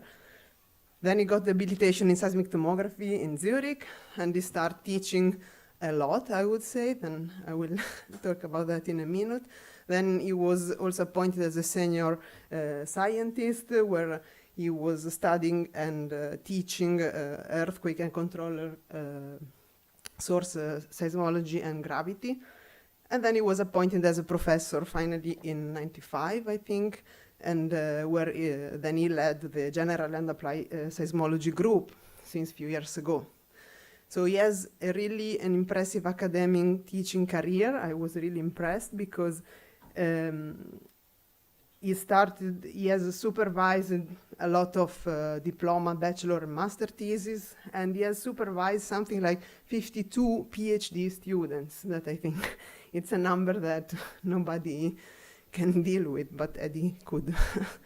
And so he was really committed to education. He was teaching a lot of courses in bachelor and master geophysical classes in Zurich, and I would say he is the pillar of the geophysical master and bachelor courses at ETH. So then he was also involved during his career in many seismological projects, and they were really a lot. So I just mentioned a few of them. One was Tail was Right project that was investigating the megatrust earthquake in Greece, for example. Then the Polenet, Lapnet, other effort to monitor the Earth. Then Svekalapko, Transalp, many other in which Eddie was involved. So among them, I would like to talk a little bit more about AlpArray. That was his last big, huge effort, and for which I was working with him. So I met him thanks to AlpArray. So this initiative was launched in 2015 and had a scientific objective to study the geodynamic of the greater Alpine region. And Eddie was able to put together something like 50 institutes all around Europe, and so to work together to obtain the same scientific aims, basically.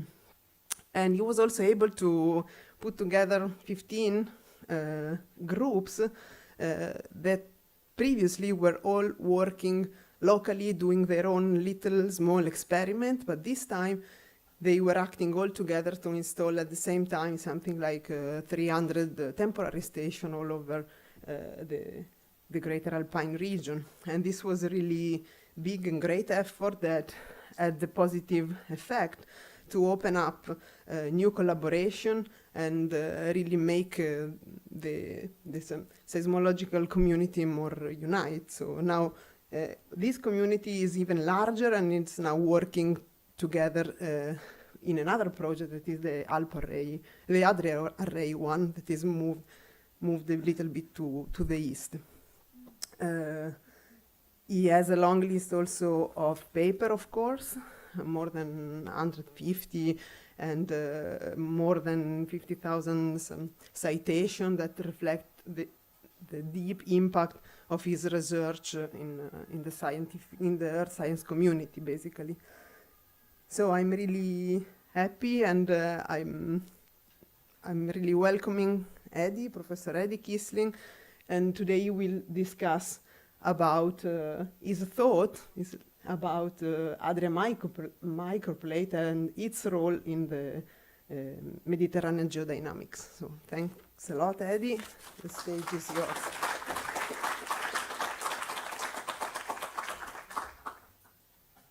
Thank you, Irene, not only for this very kind introduction, but also for giving me the insight, together with Paola, to actually study Adria as I never have studied it before. I learned a lot. Yes, you're right. It began with the Alps, and of course, Adria is part of that.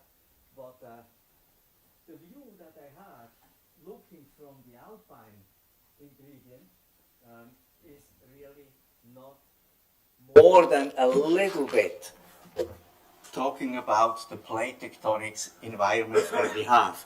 If you look at Adria today, at the surface, I outline it here, is basically, though it's covered by the Adria Sea, giving its name, it's actually a continental sliver. It's a bigger sliver than other continental parts, puzzles that we have here that make up this region. You have two big plates, the African plate and you have the European plate, and in between you have lots of small ocean basins, some of them old, as you will see, some of them very young, some of them mid-age, other ones are filled.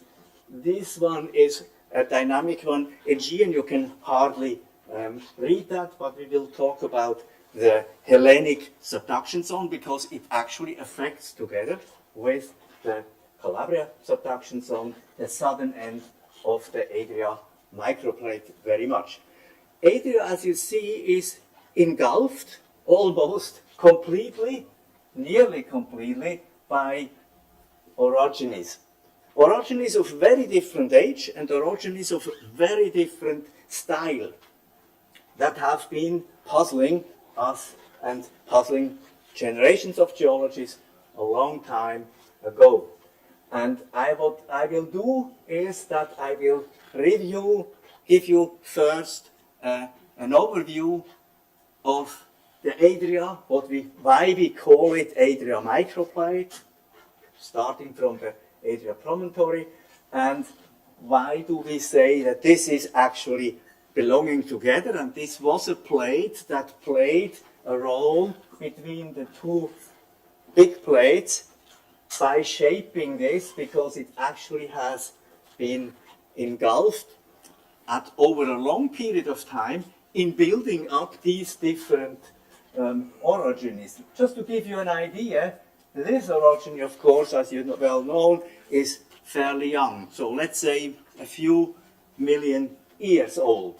While this one here is as high for about 30 million years. So we have a very old orogeny that is here, this part, and in this orogeny, Adria is the upper plate.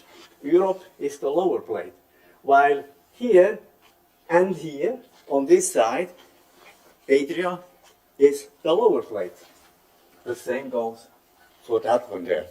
Okay, so let's begin with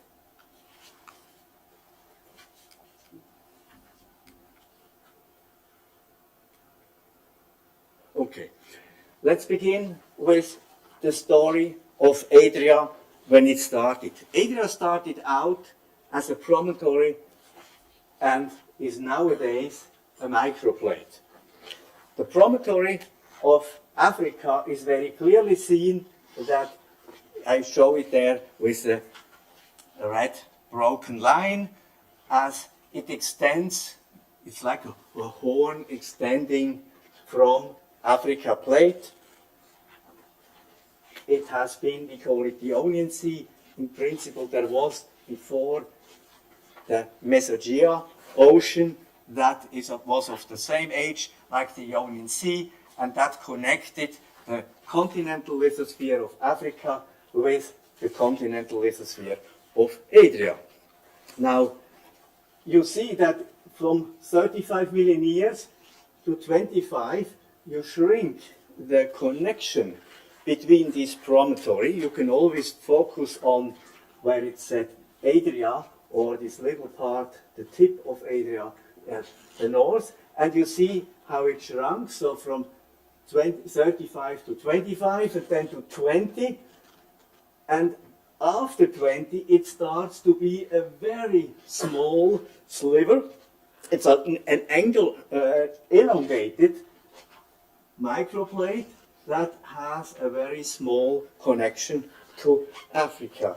And at some point, we will come to that, 10 million years ago for certain, this is mechanically no more strong enough to hold on to the motion of Africa relative to Europe if it is, of course, connected with the orogenies at depth.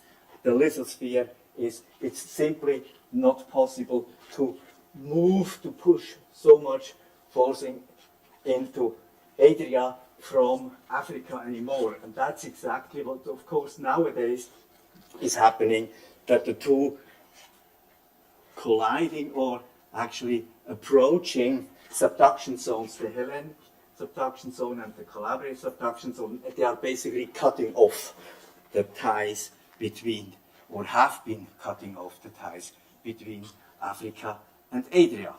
Now, on the right-hand side, you saw the definition. Why do we call these pieces of little things that we know of Adria, the continental parts, one microplate? And the reason is because they, by the paramagnetic record, they moved together over a long period of time. Now, in principle, Adria, and even before that time, was a shelf region of Africa. It was connected with African continental lithosphere until about 170 million years ago, when actually the Mesogean Ocean, which nowadays we call this part the Ionian Sea, was opening. This opening of the Ionian Sea is happening between 170 and about ending around 150 million years, more or less. So this makes this oceanic lithosphere as one of the oldest still resting on the surface of the Earth. And of course, if it starts to subduct, it will subduct very, very quickly. That's what's happening. What you see here is that Adria, that was connected directly very close to Africa before, then you saw that, you see here that it's still following the apparent polar wanderpath, that is what's shown there, of Africa, but with some larger range because of the opening. That's the effect of the opening of the Ionian Sea at that time. In the end, it approaches the Eurasian polar wanderpath because, of course, the whole thing are very close together nowadays.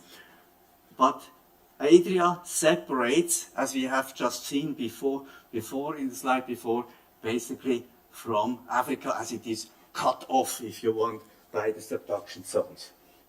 So, this is the paramagnetic record, and now we have the paleokinematic record. And I'm just selecting here Le Breton et al. 2017, and the view that they have is that you do have the record in the Alps, the Southern Alps and the Central Western Alpine Arc in principle. Then you have the record, of course, in the Dinarites, and you realize in the Eastern Alps and the Northern Dinarites, and you realize that in principle we have a motion toward the northwest, and we have a rotation. that's about what everybody agrees, the different groups that study that. But she went further and said there is a push, because this is the direction that Africa is also moving, not really so much pushing 20 million year to present, but from before. And in order to accommodate such a pull, such a rotation, you need a pull, and of course there is this slab, we will come to that, that descends beneath the Hellenites, not to connect with the Hellenic subduction zone. This is the Hellenites, that the slab is the Adriatic slab that goes down there, and that might be the cause, or actually that's what they propose. Now everybody agrees that basically we had these paleokinematic motions. The difference is that some people say it's 20 degrees of rotation, of counterclockwise rotation. Others say, Van Hinsbergen et al., 10 degrees, and Le Breton is 5 degrees. Now, it doesn't really matter, because this is about the limits, of course, of the possibilities from the paleokinematic record, and we will compare that with the GPS measurements of today, but it's also within the possibilities, the limits of the paleomagnetic record to see that and to document this. So the tectonic record also documents. Now we are moving from the plate, from the Adria microplate, to its regions around. And then this is one of the most striking things that has been very early on already by Royden to suggest that we do have these Miocene to recent retreated subduction boundaries. So the subduction zones in this western Mediterranean, they all retreated. And you do see in a reconstruction by Carminati et al. The Pannonian Sea, that is was also such a small basin, and of course you do see the well-known subduction of this Mesogeo. Ionian Sea would be here during the, let's say, the time since about 35 million years. One thing that I want to point out is that what we see here, this retreat is actually the reason for two most important things. One is the rotation of Corsica and Sardinia, and the other one is the motion of Calabria. Nowadays, continental crustal Calabria was originating at near the border of the limits of the Iberian platform, and it was moved, sucked back through the rollback subduction toward the place that we see today. So let's take a look to what we have, and this of course is nothing else than the current situation with the continental surface exposure of Adria. And basically, if you, in this interpretation, you can say, well, this is the Eurasian plate. I have my doubts that I would really do that, but because these are small things, that some of them might be attached to Europe, others might be attached to Africa, but in principle, it's some of them are independent in a stage of being evolving, like the Turanian Sea, and it's very difficult to say if you have a new ocean basin opening, where do they belong to? But this gives you the setting of the plates that now are encroaching into the, as a big plate, or the bigger plates that are encroaching onto Adria. But what I want to make certain that you follow me, hopefully, is that there is a difference, and the difference in before, what I learned before is that Africa was pushing Adria. That was what everybody taught about the geology and the tectonics of the Alps. Now, basically what I want to make certain that you take from this review back is Adria is, through its own subductions and the subduction zones that are around, is actually much more forcing itself. Its history, its tectonics is driven by the rollback subduction zone. And the rollback subduction zone is dominant in this region because you have a favorable situation. If you have a small slab, the slab can be as big as the Hellenic Ocean, Ionian Ocean, or Ionian Sea, oceanic lithosphere beneath all of the Aegean, that is rollback subduction. But if you compare that with the size of Africa, it's negligible. So Africa is moving this direction, and the slab is pulling this direction. Africa couldn't care less about this, okay? So what happens? Because the slab is pulling down, it is retreating. And while in Verne and Rhine, look at the date of they used actually these subduction zones in the Mediterranean, particularly the Western Mediterranean, to develop the system of and the concept of rollback subduction. And it means that rollback subduction was dominating the whole region for most of the time of the past, let's say, 100 million years.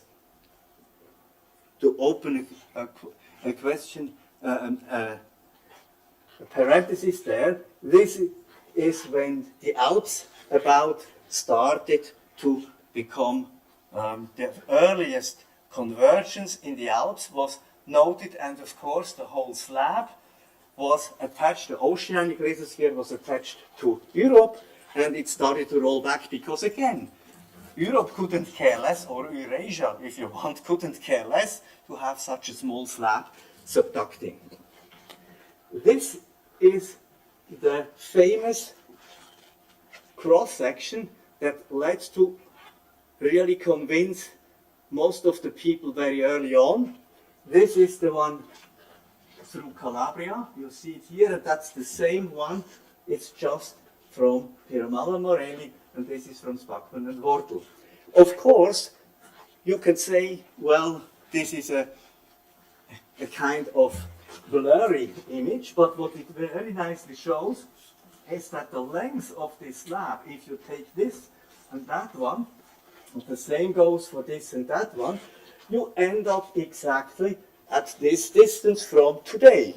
So we know that the whole length of this oceanic slab is actually equal to the length of the former oceanic lithosphere that is consumed now, that was Mesogaea, and it's continuing, of course, further to the south because it is attached, or it's actually the Ionian Sea oceanic lithosphere that is very old.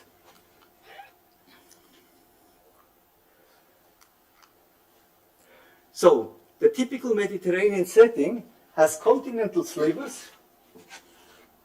This one also would be one, this would be one, and it has small ocean basins. It has young ocean basins, and it has old oceanic crust, and it has filled ocean basins. I mean, this was an ocean basin, the Pannonian Basin, but it's now filled thanks to the rollback subduction that went into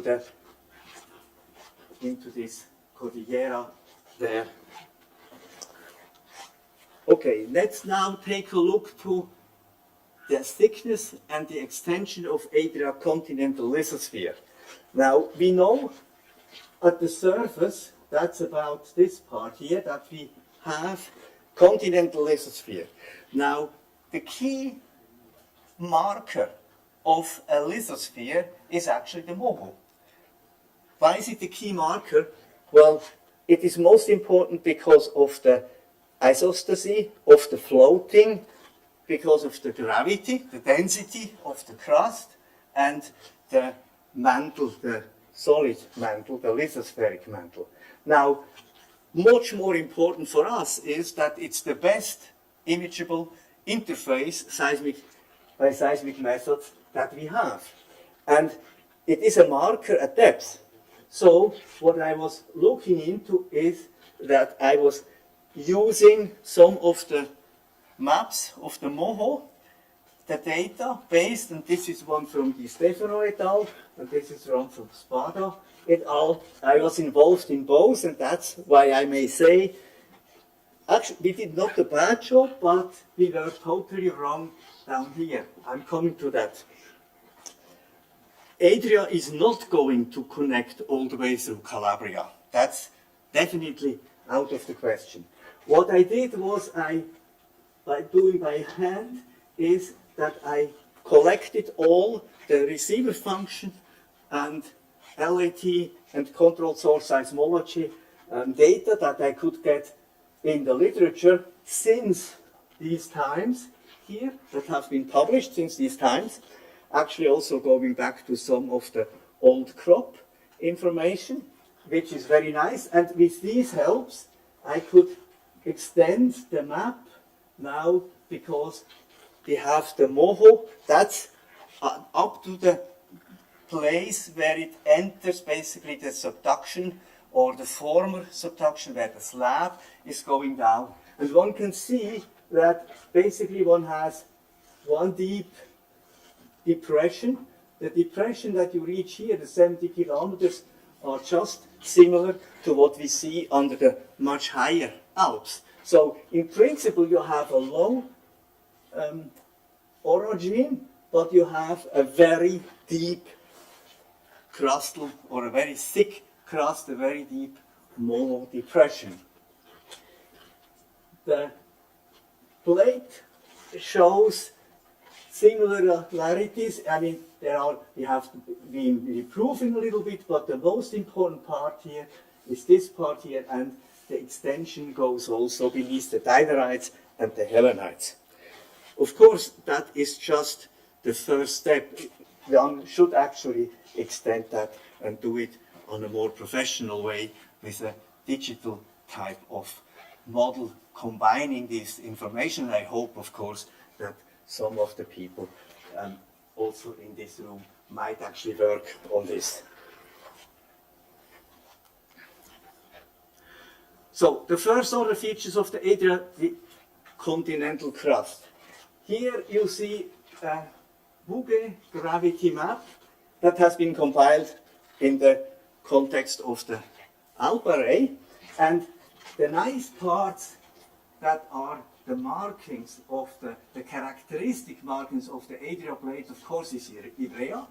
That's an uplifted part of the Ivrea, of the Adria mantle, and it's the Moho ridge. The Moho ridge that is basically going west-east in,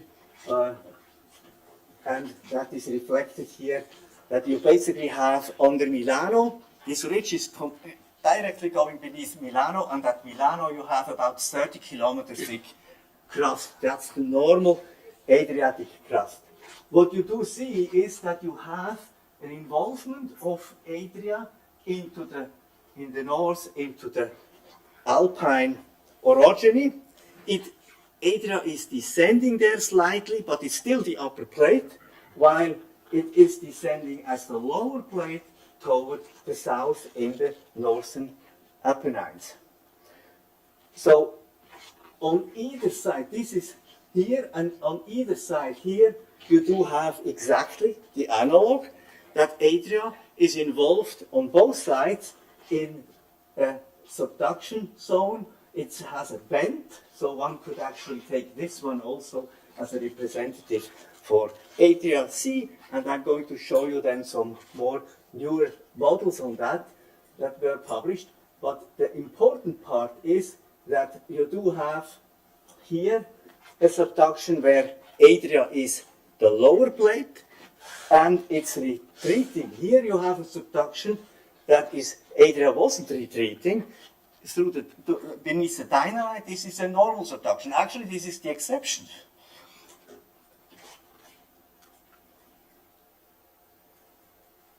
The MOHO is the ideal marker to see the extension of the plates at depth. And I want to show that in a comparison. If you look at this, this is the boundary. If you take all available data, and that's primarily thanks to the receiver functions, because only the receiver functions are able to see two MOHOs on top of each other. And this is the Turanian front of the MOHO. I will come to that later on. And we see an overlap that is significant. And most of the controlled source seismology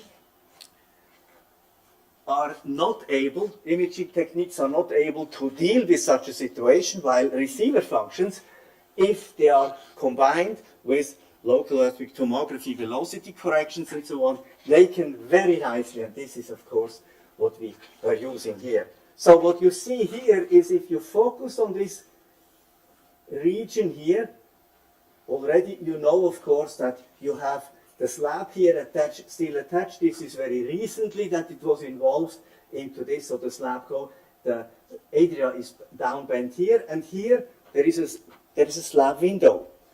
And that's exactly where the location of the quaternary magmatism occurs.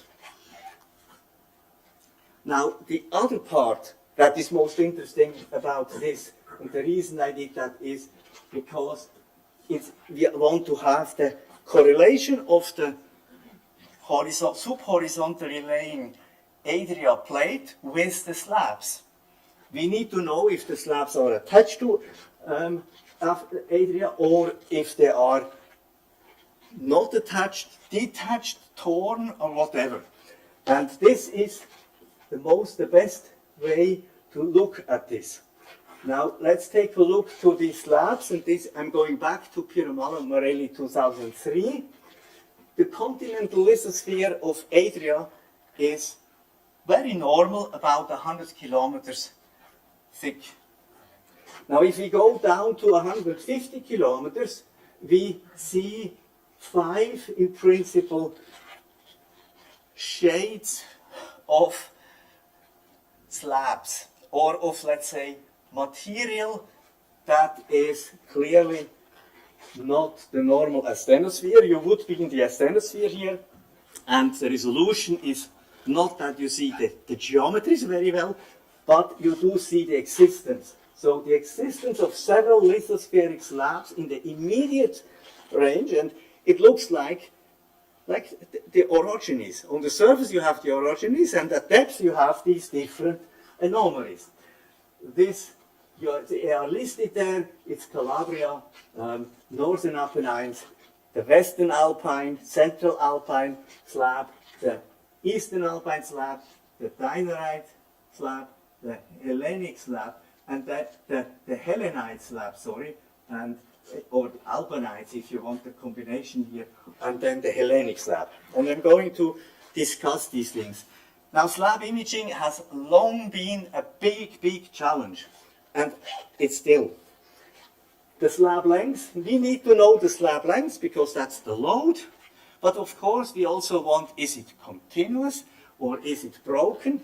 And I take this is images just to show where we were at the time around 2000.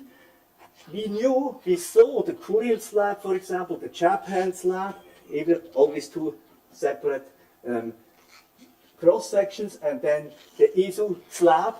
It's clear these are slabs, but the question is how long are they, and the connection with the near surface plate boundaries. That's absolutely impossible to see here.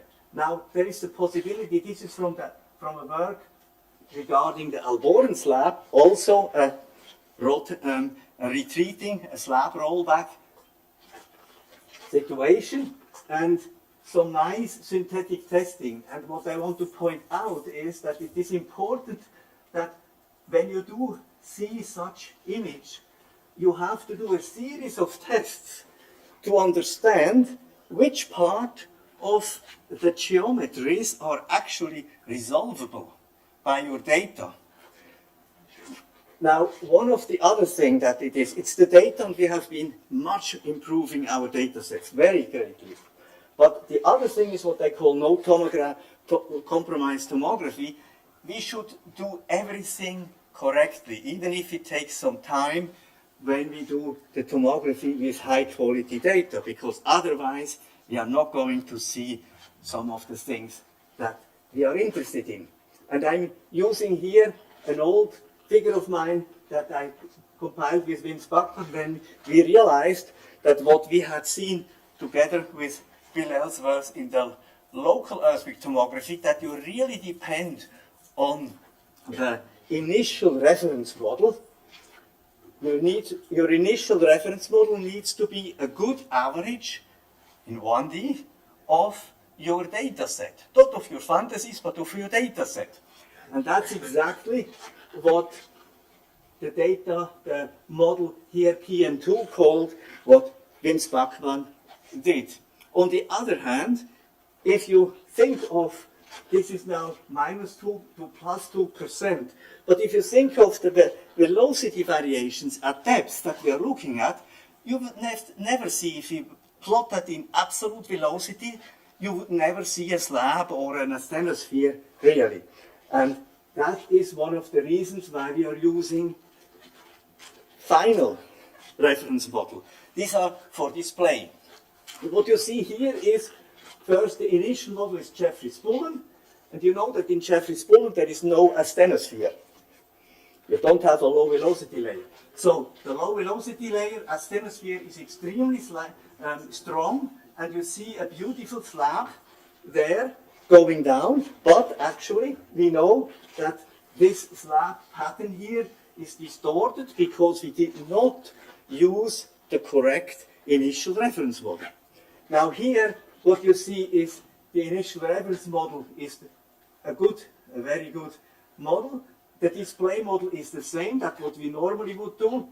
And here you basically see an asthenosphere that is in this region stronger than normal. That's why it sticks out. There is an asthenosphere already hidden behind in the initial model and in the display model. But that means that this slab anomaly gets weak, and we could ask the question, is it detached? Now, what you should do is, and that's the third one, is the best possible results and appropriately displayed. And that is using the Jeffreys-Bullen model, because we want to see the full effect of the asthenosphere.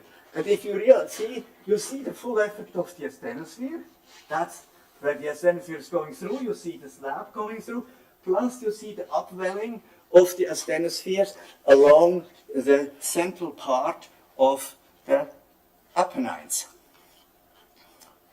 So another thing is that there is the discussion of the slab attachments. Now the slab attachment, again, this is now from the Western Alpine cross-section, and that's from a work by Malusa et al. 2021, where he compares the results by Liebridge and by Zhao et al. And this is from Zhao et al. And you see they actually were investigating in their cross-section. By the way, this is up here, there would be Ivrea. So basically the thing is they obtained a feature that comes out of Ivrea and looks then like that, and that's what they tried to use to test, but introduced a detachment zone as a low velocity zone. Now if you look the results that they get, if you compare these two, they should be, if you're good, well resolved, they should be same. or at least to the factor of significance, they should look the same. And from this, I would think this could not be, we cannot decide if it's attached or detached. I want to show you another, this is of course from, that has nothing to do with Adria, this is the European slab in the Central Alps, and that shows, this is the Moho, this is the European Moho descending, and that's the boundary of the anomaly that you have. And as it happens, we have had previously published that if you take all the crustal material that is now stacked on top of each other in the Alps, plus take into account the 20 kilometers that were eroded over these 30 million years and deposited on either side in the Molas and the Po basins, then you would need an additional amount of continental lithosphere of about 150 kilometers, and that fits perfectly well. So you have the geometries and you have the reasoning that you are showing. This is just 70 kilometers thick, and the 30 kilometers would then make it to the 100 kilometers. So these are things that you could do definitely better than at 2003, and we should do that in, of course, the in the Adria region. Now, unfortunately, we don't have such very, very modern inversion results all over this region, so I'm comparing different things. This is actually what we need to do. We need to, no single method can actually resolve the problem of the geometries of is it attached or not.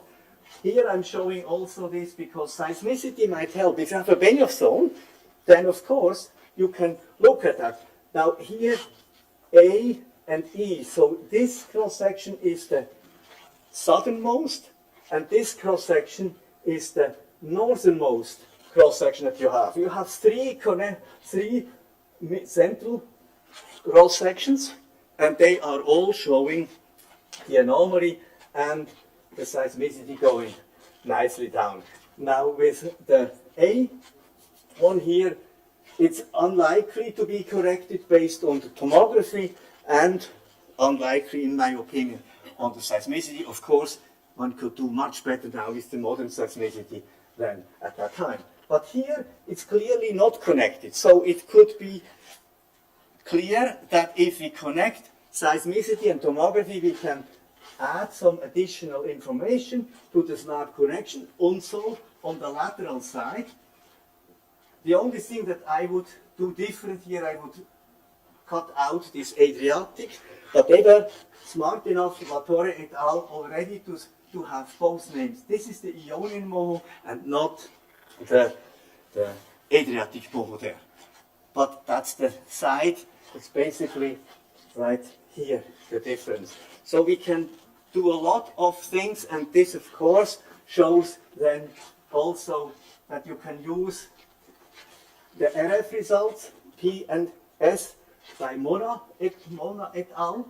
And if you take, this is the cross-section here, you realize that between these two areas, you do have basically not a normal low velocity zone, which means the asthenosphere, because there, that is the slab going through. This is an image of the situation that we have today in this region, and I want to compare it here with the southern situation with this map. And that is one of the reasons you have to think of why I say that there is this tear going on and continuing, and there is no Adria Moho beneath here. Of course, it's covered by Calabria, but as I told you, Calabria comes from far distant, on the other side of the Western Mediterranean Ocean, and has been sucked into this subduction zone to dock on. So the Calabria Moho has nothing to do neither with the Ionian Moho nor with the Adriatic Moho. But of course, before these pieces were connected, the lithosphere was connected, and this tear, in order for this slab to continue further in the southeastern direction, then you have to tear the thing off, and that's exactly the tear that we see cutting off the moho, the continental moho here. So now let's take a look to the Apennines. This is an image from 3 million years about to the last 500,000 before present.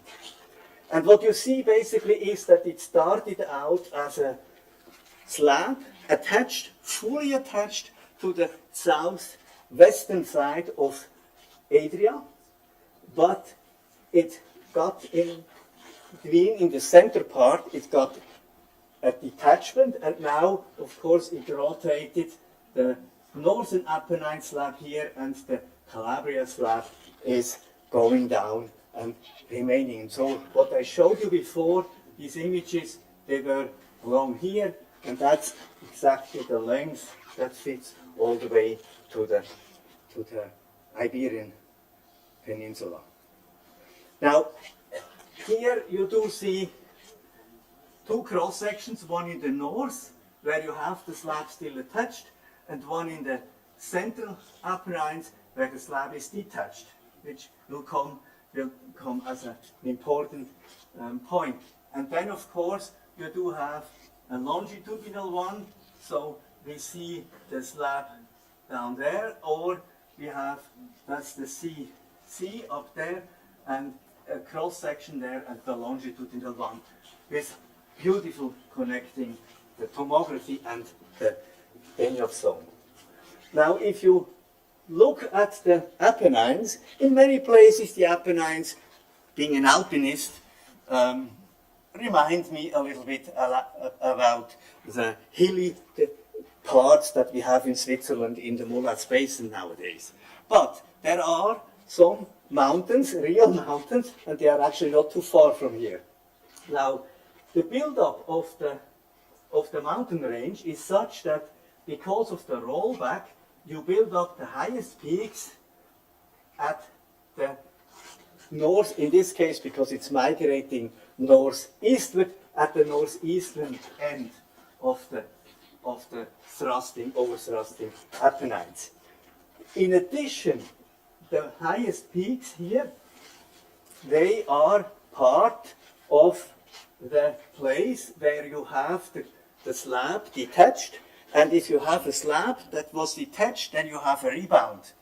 That is explaining very nicely why you have a correlation between the highest peaks in the Apennines on the northeastern side and the slab gap that is down there.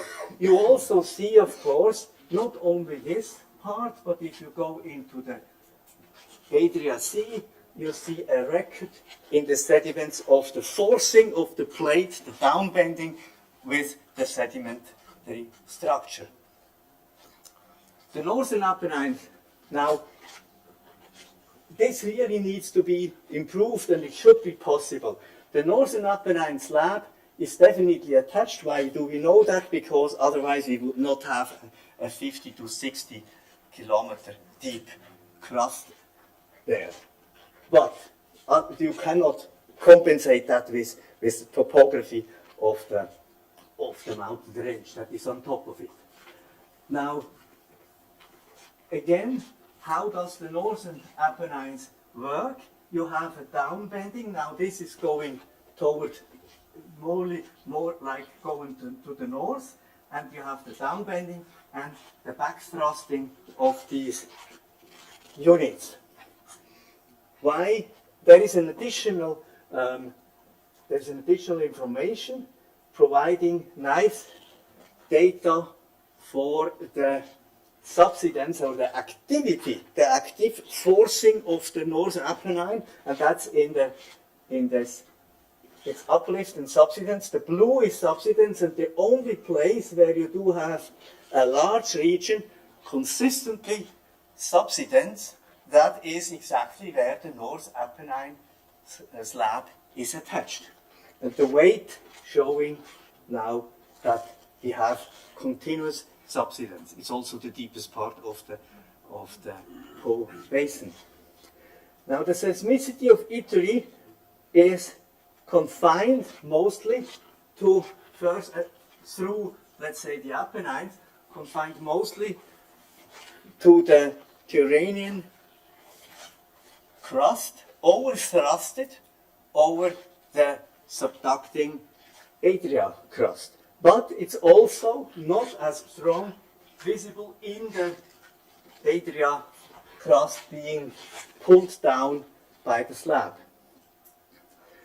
Now, of course, this is a beautiful Benioff zone that you have. And the other thing that we see here is that the deep parts, there is the scale of the depth of the hypocenter, that some deep parts are actually in, as we will see in a moment, in the Ivrea body. Now, another thing I want to point out, remember before I said the boundary of the Adria Moho beneath the Turanian Moho is actually coinciding with the location of the quaternary magmatism. There is another connection, and that is, this is the front of the Turanian Moho. And if you look at the correlation of the front of the Turanian Moho, these are three ways of three models published by Ludi et al. That document the seismicity basically, or the geodetic strain map. This is the seismicity, and this is the strain map that you have. And they both correlate very, very nicely with the front of the Turanian, which is no surprise, of course, because that is where the strength of the front, basically, of the Turanian plate being thrusted. But again, this is not something that pushes from behind. The whole thing is actually driven by the gravity difference. If you pull something down, then you do have the imbalance, and the lighter material tends to go up. And the only way it can go up is, of course, along the place that is mechanically opening. So the northern Apennine subduction zone is very closely related with the Po basin. The Po basin is very young. The seismicity here is actually in a rock type that maybe there are other people in this room that are smarter than I, but I would have never thought that rubbish Pleistocene rocks could not really withhold any stress. But that's exactly what's happening. Look, it's in the middle, almost in the middle of the Po plain. Now, the important part is that the Po plain, because of this vicinity, is filled. And there is an important link between the slab loading or the sedimentary loading and the plate bending. For sedimentologists, this is absolutely normal. But the thing is, if it wouldn't be close to the Alps, this would be underfilled. It would be a deep ocean basin. But actually, it's filled with the debris of the Alps. The Alps have nothing to do with why the Po basin is actually evolving. That's all because of the Apenninic subduction, the northern Apenninic subduction, but filling that from the Alps. Now, I want to go a little bit faster now because it's the Alps, and there the Adria plate is the upper plate, but still it is important to look at the Ivrea body. And I want to make one point. These are very new data that have become available, or let's say publications. Data is actually a little bit older. And one thing I want to put forward is, look, this here, this cross-section is actually Rayleigh wave group velocity.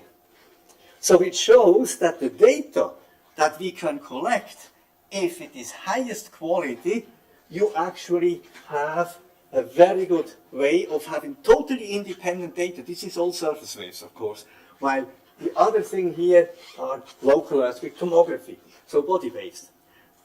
It is also showing that, because this is what Nubia did, that this is still a challenge in interpretation or modeling by structure, because I think we can do better than that, but not with the current methodologies. We have to improve this. Now, if you look at the seismicity, you will see the very typical, there are two arcs, seismic arcs, but the seismic arcs in cross sections, you see that basically it's at the tip of the Ivrea body on this guy, and it then extends into the Penninic realm between that. This has been long described also by Eva et al. And the groups in Genoa. Now let's look at the Alps around in the north. So you have seen this before, and that is then going towards the east. And in the east we have a reversal, and it looks to me, very much appealing that this is as good a connection as we can actually hope to image. Now, if you look to the seismicity, I find this from Latore et al. Very, very nice, because it, for the first time, really connects the whole range of all seismicity circum whole plane. And this is extremely important because there is a big variation. Of course, we can never do that, but Bill just showed us what they do in California, but at least not with this data. We need to improve, but we can do it much better. The only thing is important, you know, this is Adriatic Moho, doesn't go across the Insubric line, okay? So this is the profile one there, which is here, and if it ends up close to the Lake Constance. Now, of course, that is the European Moho that extends in the other way. So if we do such things, we really need to take into account the Moho map.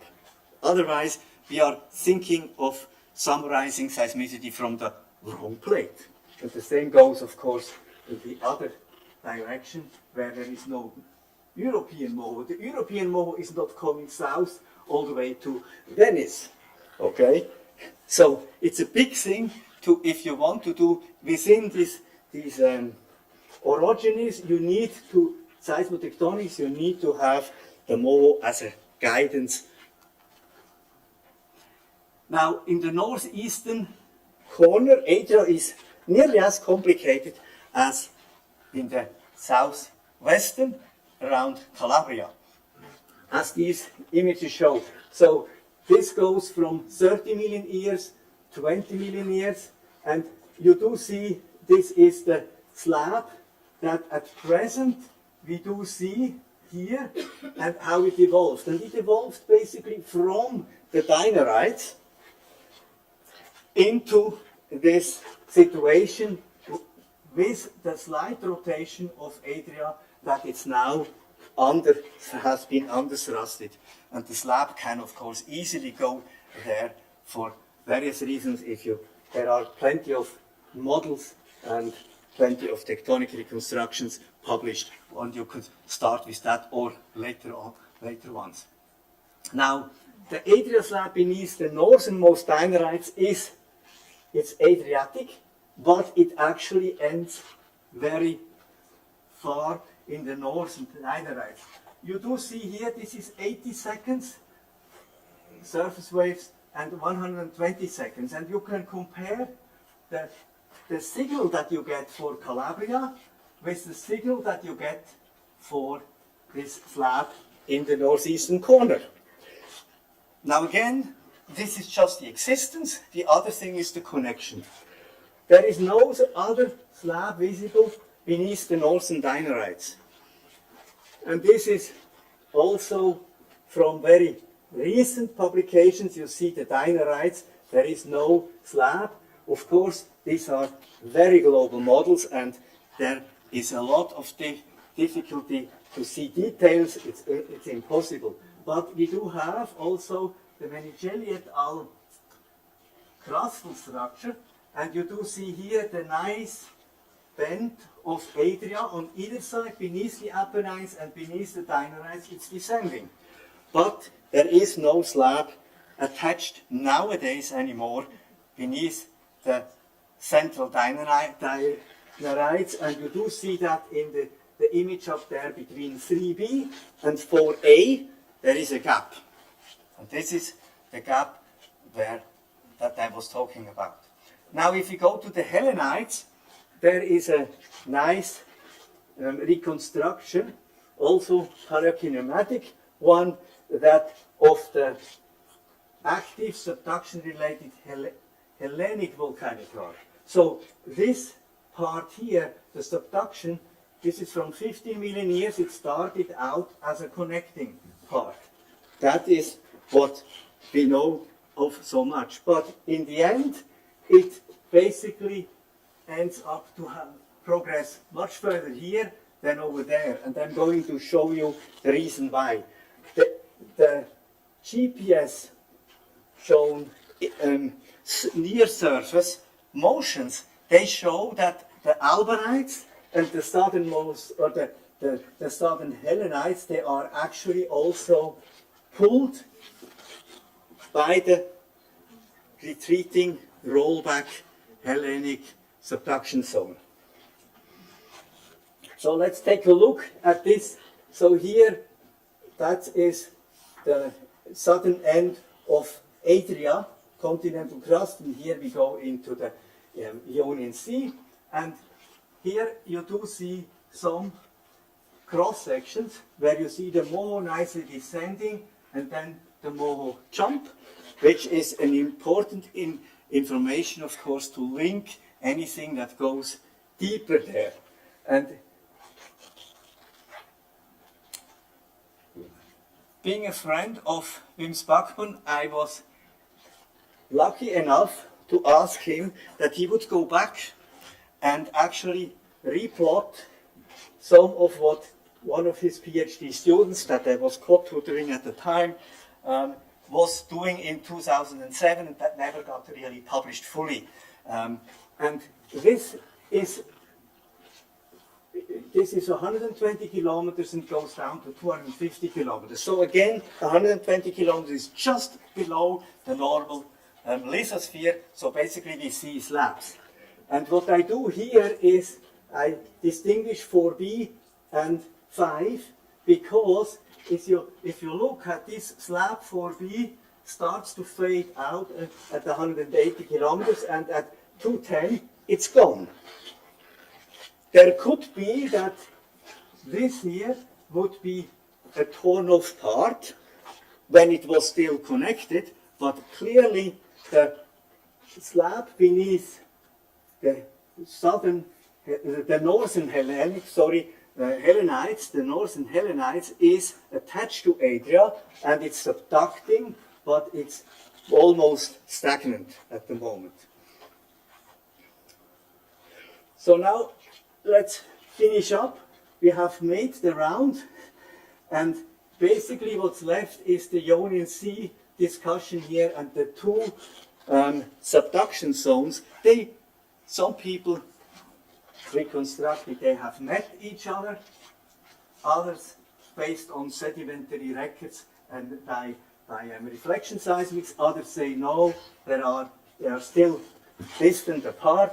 That really shouldn't reflect us too much, but actually there is the escarpment, there is the Adria Ionian escarpment, the former continental oceanic transition zone, that is very nicely shown. So here I summarize: reddish or brownish, these are slabs attached to Africa. Actually, these are both, of course, oceanic lithosphere that is attached to Africa. And the blue ones, these are slabs attached to Adria. And you see the forcing that we have, if you would have, it's slightly different than what Le Breton was suggesting, but it has a lot of similarities. Adria, and you have to realize that you cannot take any measurements of the surface in the Apennines, as representative of what the plate is doing. But if you focus on just these, which is the Apulia information, these up there, and then what you see here, then you realize there could be, indeed, there could be a rotation around, the rotation pole is probably around Torino.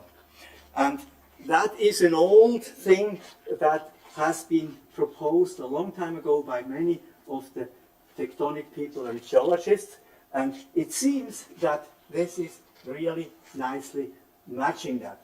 Here we do see the effect of the Hellenic rollback subduction zone, and of course here you see that actually Calabria is sitting on top of a slab that has its own dynamics. Calabria is somewhere between, but it's definitely not with Africa.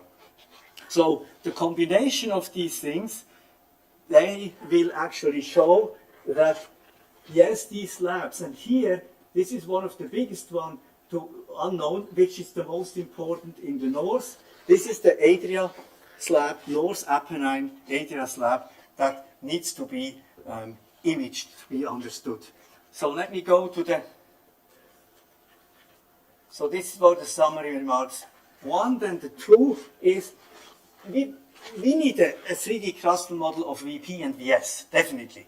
And we can do that very well with nowadays ambient noise tomography, because they sample, this is a volumetric method that is complete, because if the surface wave goes through, they go through the whole volume, unlike the local earthquake tomography waveforms that have the three-dimensionality in there. They have other advantages, but disadvantages also. And what you see here is that with the Rayleigh waves, you do see two things. You see beautifully exposed up there, modeled the Molas basin. The only problem with the surface wave tomography is that if you have near surface anomalies, they tend to be smearing to greater depth than actually the truth. So you do need to have, for example, the surface geometries from the basement, the top of the basement, beneath sedimentary covers and the moho, but otherwise you can do that. This is what I show from, these are two cross sections, you see them where they are located, and this is nearly a perfect match. You can hardly see the moho from Spada, the European moho, and it's beautifully marked by the ambient noise tomography.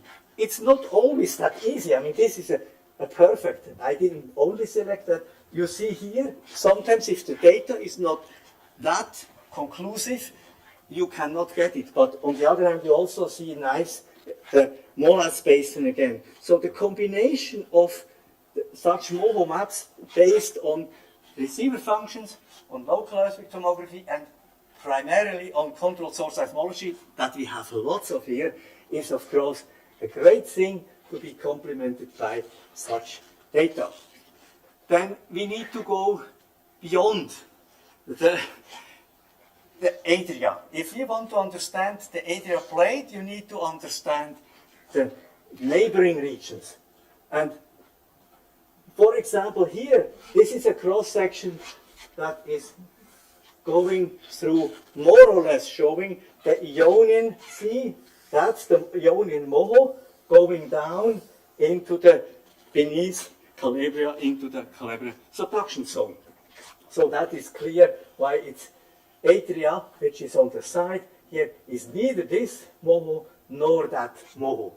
In the north, what you see here, the surface waves, you can fairly well image the general thing. You do see something about the Moho ridge that I was talking about, but ambient noise tomography is not the real thing that you want to go to if you want to map the Moho. You need to have a methodology that is sensitive to an interface, velocity interface. And this here is showing some compilation of receiver functions. Now these receiver functions are in the region We desperately need this information, but receiver functions have a tendency to be also to yield, in many cases, too deep moho. But relative to each other, they might be working fine unless you have lateral velocity variations of significance in the average crustal velocities, which we do not expect here, but we need to scale that. So here we would need other techniques to complement this pattern, because the dinarites, the crustal information on the dinarites or the balconies altogether is actually desperately needed. We need to combine the reliable results from various seismic tomography methods, and this of course doesn't regard just the crust, but it should also regard the slabs and the asthenosphere. And there is a recent publication that came out from Kissling et al. You see, Patrat et al. Was the body wave only, and he had the surface wave only. And then he compiled the combination of both data sets. Now, while this is very much promising, it's a great step, I have some criticism against it, because these features do not reflect these nor these. As I mark out, for example, because here we are interested in the Apennine slab, okay? You do see a beautiful Adria slab, but it's neither in the surface wave nor it is in the attached, I mean. So that means we have work to do, but we actually do have lots of data to do so. Finally, of course, we need lots of different information to combine them. This is now SKS, for example. I have shown you the motion, the GPS information. We need all of this to put together, the seismicity to put together, and do then these models, geodynamic models, including slabs and upper mantle flow. Now, I want to finish with a personal remark. I congratulate you because I have seen lots of publications from people that were or are members of this institution. It's great. I hope and wish you all good for the next 25 years. Finally, I thank you for the opportunity. I learned a lot. But I must admit, it was a little bit uneasy for me to talk to you today about this subject, because it sounds like bringing oils to Athens. I hope you still enjoyed the new oils. Thank you.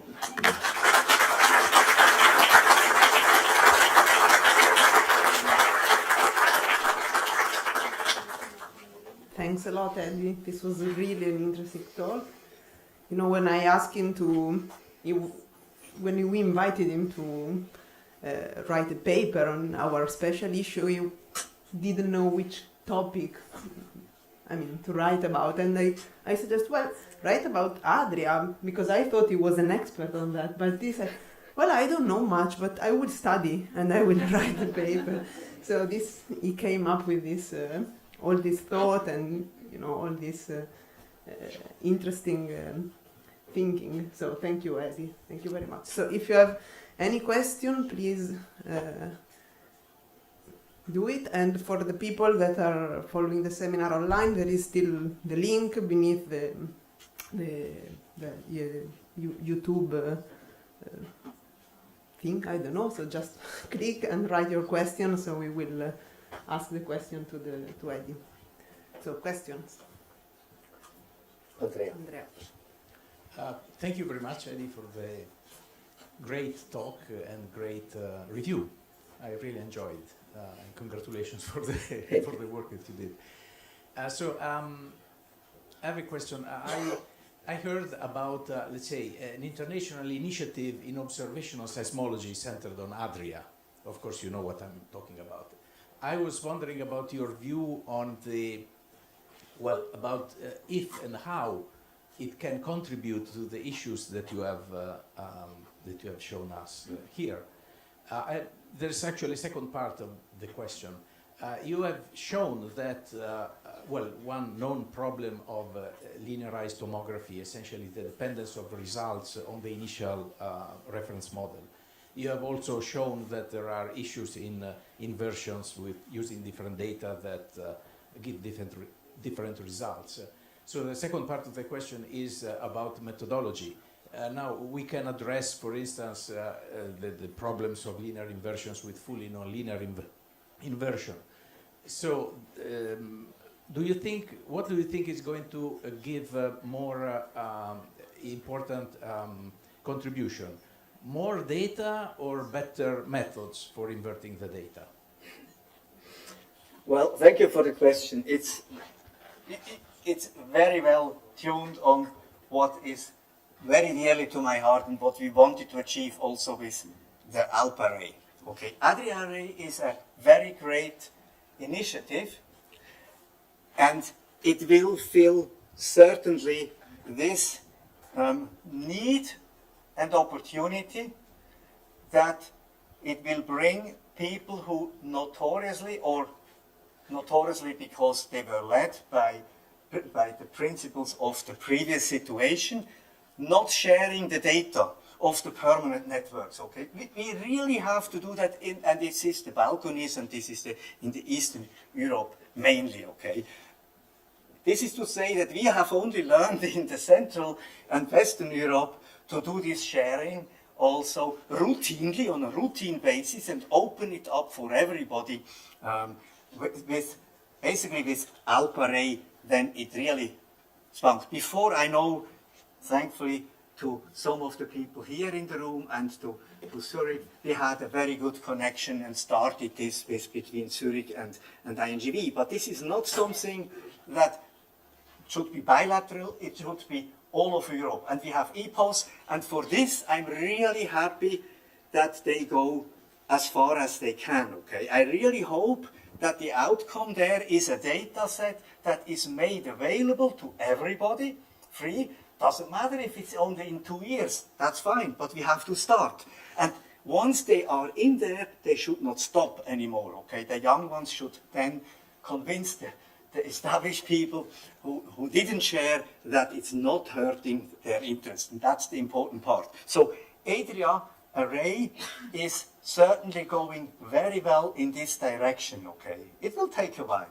What I do not expect is that Adria array is actually particularly important for Adria itself, the Adria data set. You have much more data that is here available, connecting now with the ALP array data that we have. Maybe, I hope, that in the Balkans we can get there some information, some more data. But in principle, it is yet to see if Adria array is actually scientifically, tectonically, yielding more information because of the whole data set. But of course, it's a nice name, okay?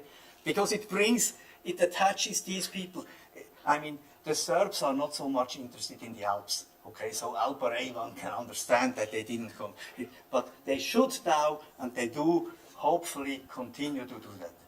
Now, to the other question about what should we do, what would I do? I think we need to explore the methodologies. We have seen a lot of methodologies that were developed in different fields, different subsectors, let's say, of seismic methods, seismic tomography methods. What I also think is important that we start to realize we actually have good data.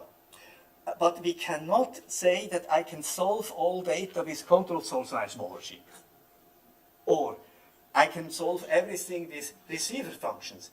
Or I can solve everything with ambient noise tomography. No, we need to connect, but we need to connect not just by end the data, the results. We need to connect them originally, and then we need to test the weaknesses. Every method has a strength, and it has its limitations. And the limitations of one method might actually be the strength of the other, and so on. So we need to combine them, okay? And these inversions, they need new thinking, because you cannot do the same kind of linear inversions for, let's say, surface wave tomography and local earthquake tomography. Though, in the end, we want to have the VP and the VS, okay? But that's not the case. And then, my last thing is the target. Frankly, I must say, whenever you want to look deep, we need a 3D crustal model. And this is not to be underestimated. It will take, I would expect, it will take me about 3 to 4 years. And I don't think I'm very slow in that, okay? So I do think you have to realize if you want to do advance, you need to have the compilation of a crustal model that then you can plug into all of the other methodologies that are much better and much more complementing the things, okay? Is that your answer? Other questions? Yes. Fabio Speranza. Thanks a lot for this talk, and thanks a lot for all the papers you wrote in many years and decades. We've enjoyed reading them. I'm a paleomagnetist myself, so I would have something to discuss on your palemagnetic introduction, but let's let that for lunch discussion. But one point that you didn't mention is the famous connection point between Adria and Africa, or Ionian Sea. That is a very enigmatic feature.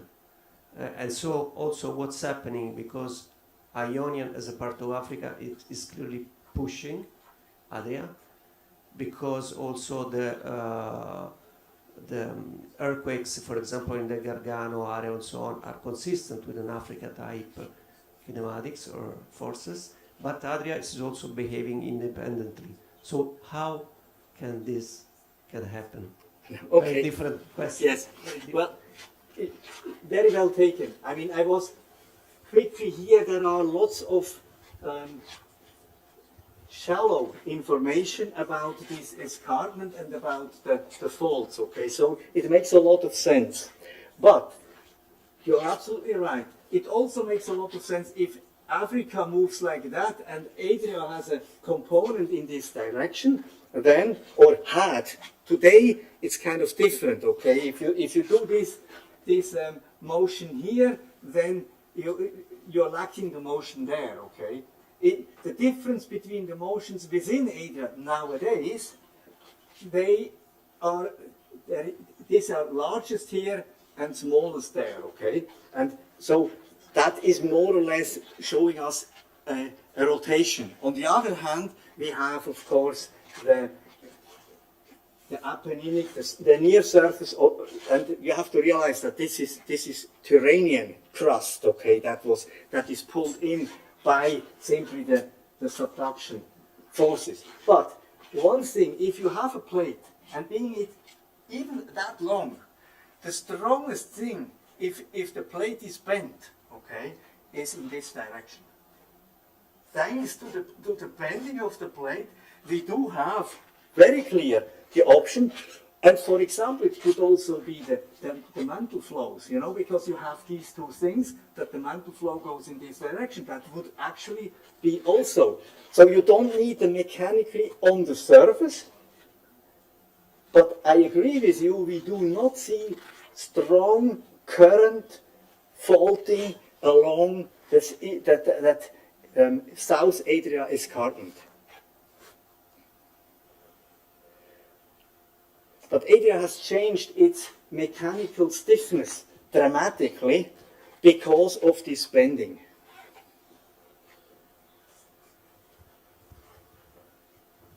Other question? Yeah, very interesting discussion. Also from this figure, in your opinion, which are the plate boundaries of Adria, and what do you expect in sense of deformation and how they act? I mean, also in this figure here, you trace a line from Adria to Africa, and what's the meaning of this boundary? Well, what we trace here is basically subsurface, okay? That's what I would call maybe the the model, okay, level. And at the model level, these two subduction zones have not met.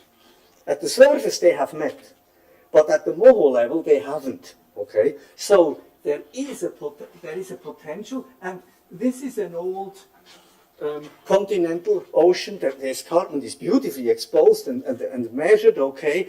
And so, yes, it could well be that there is a connection still going on here, okay?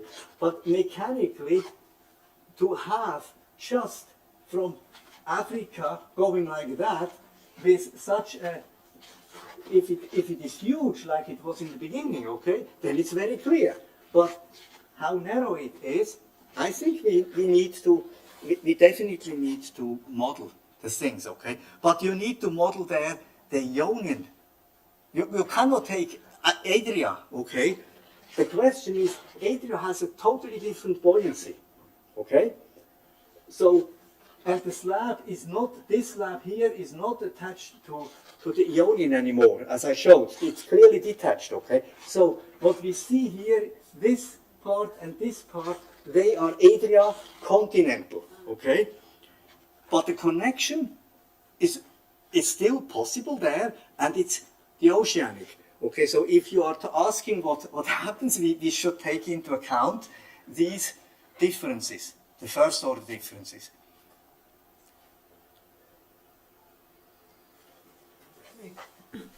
Other question? No. Okay. So, yes, online there are no questions, and so I think we can close here this very interesting morning.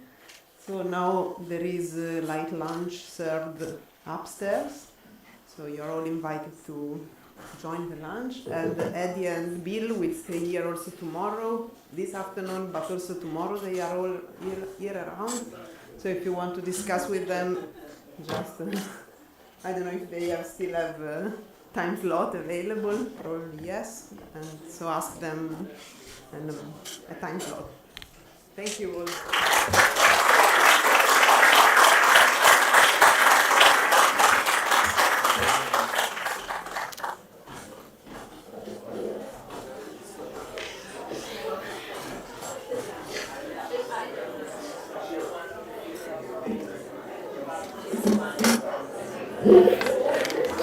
Thank you.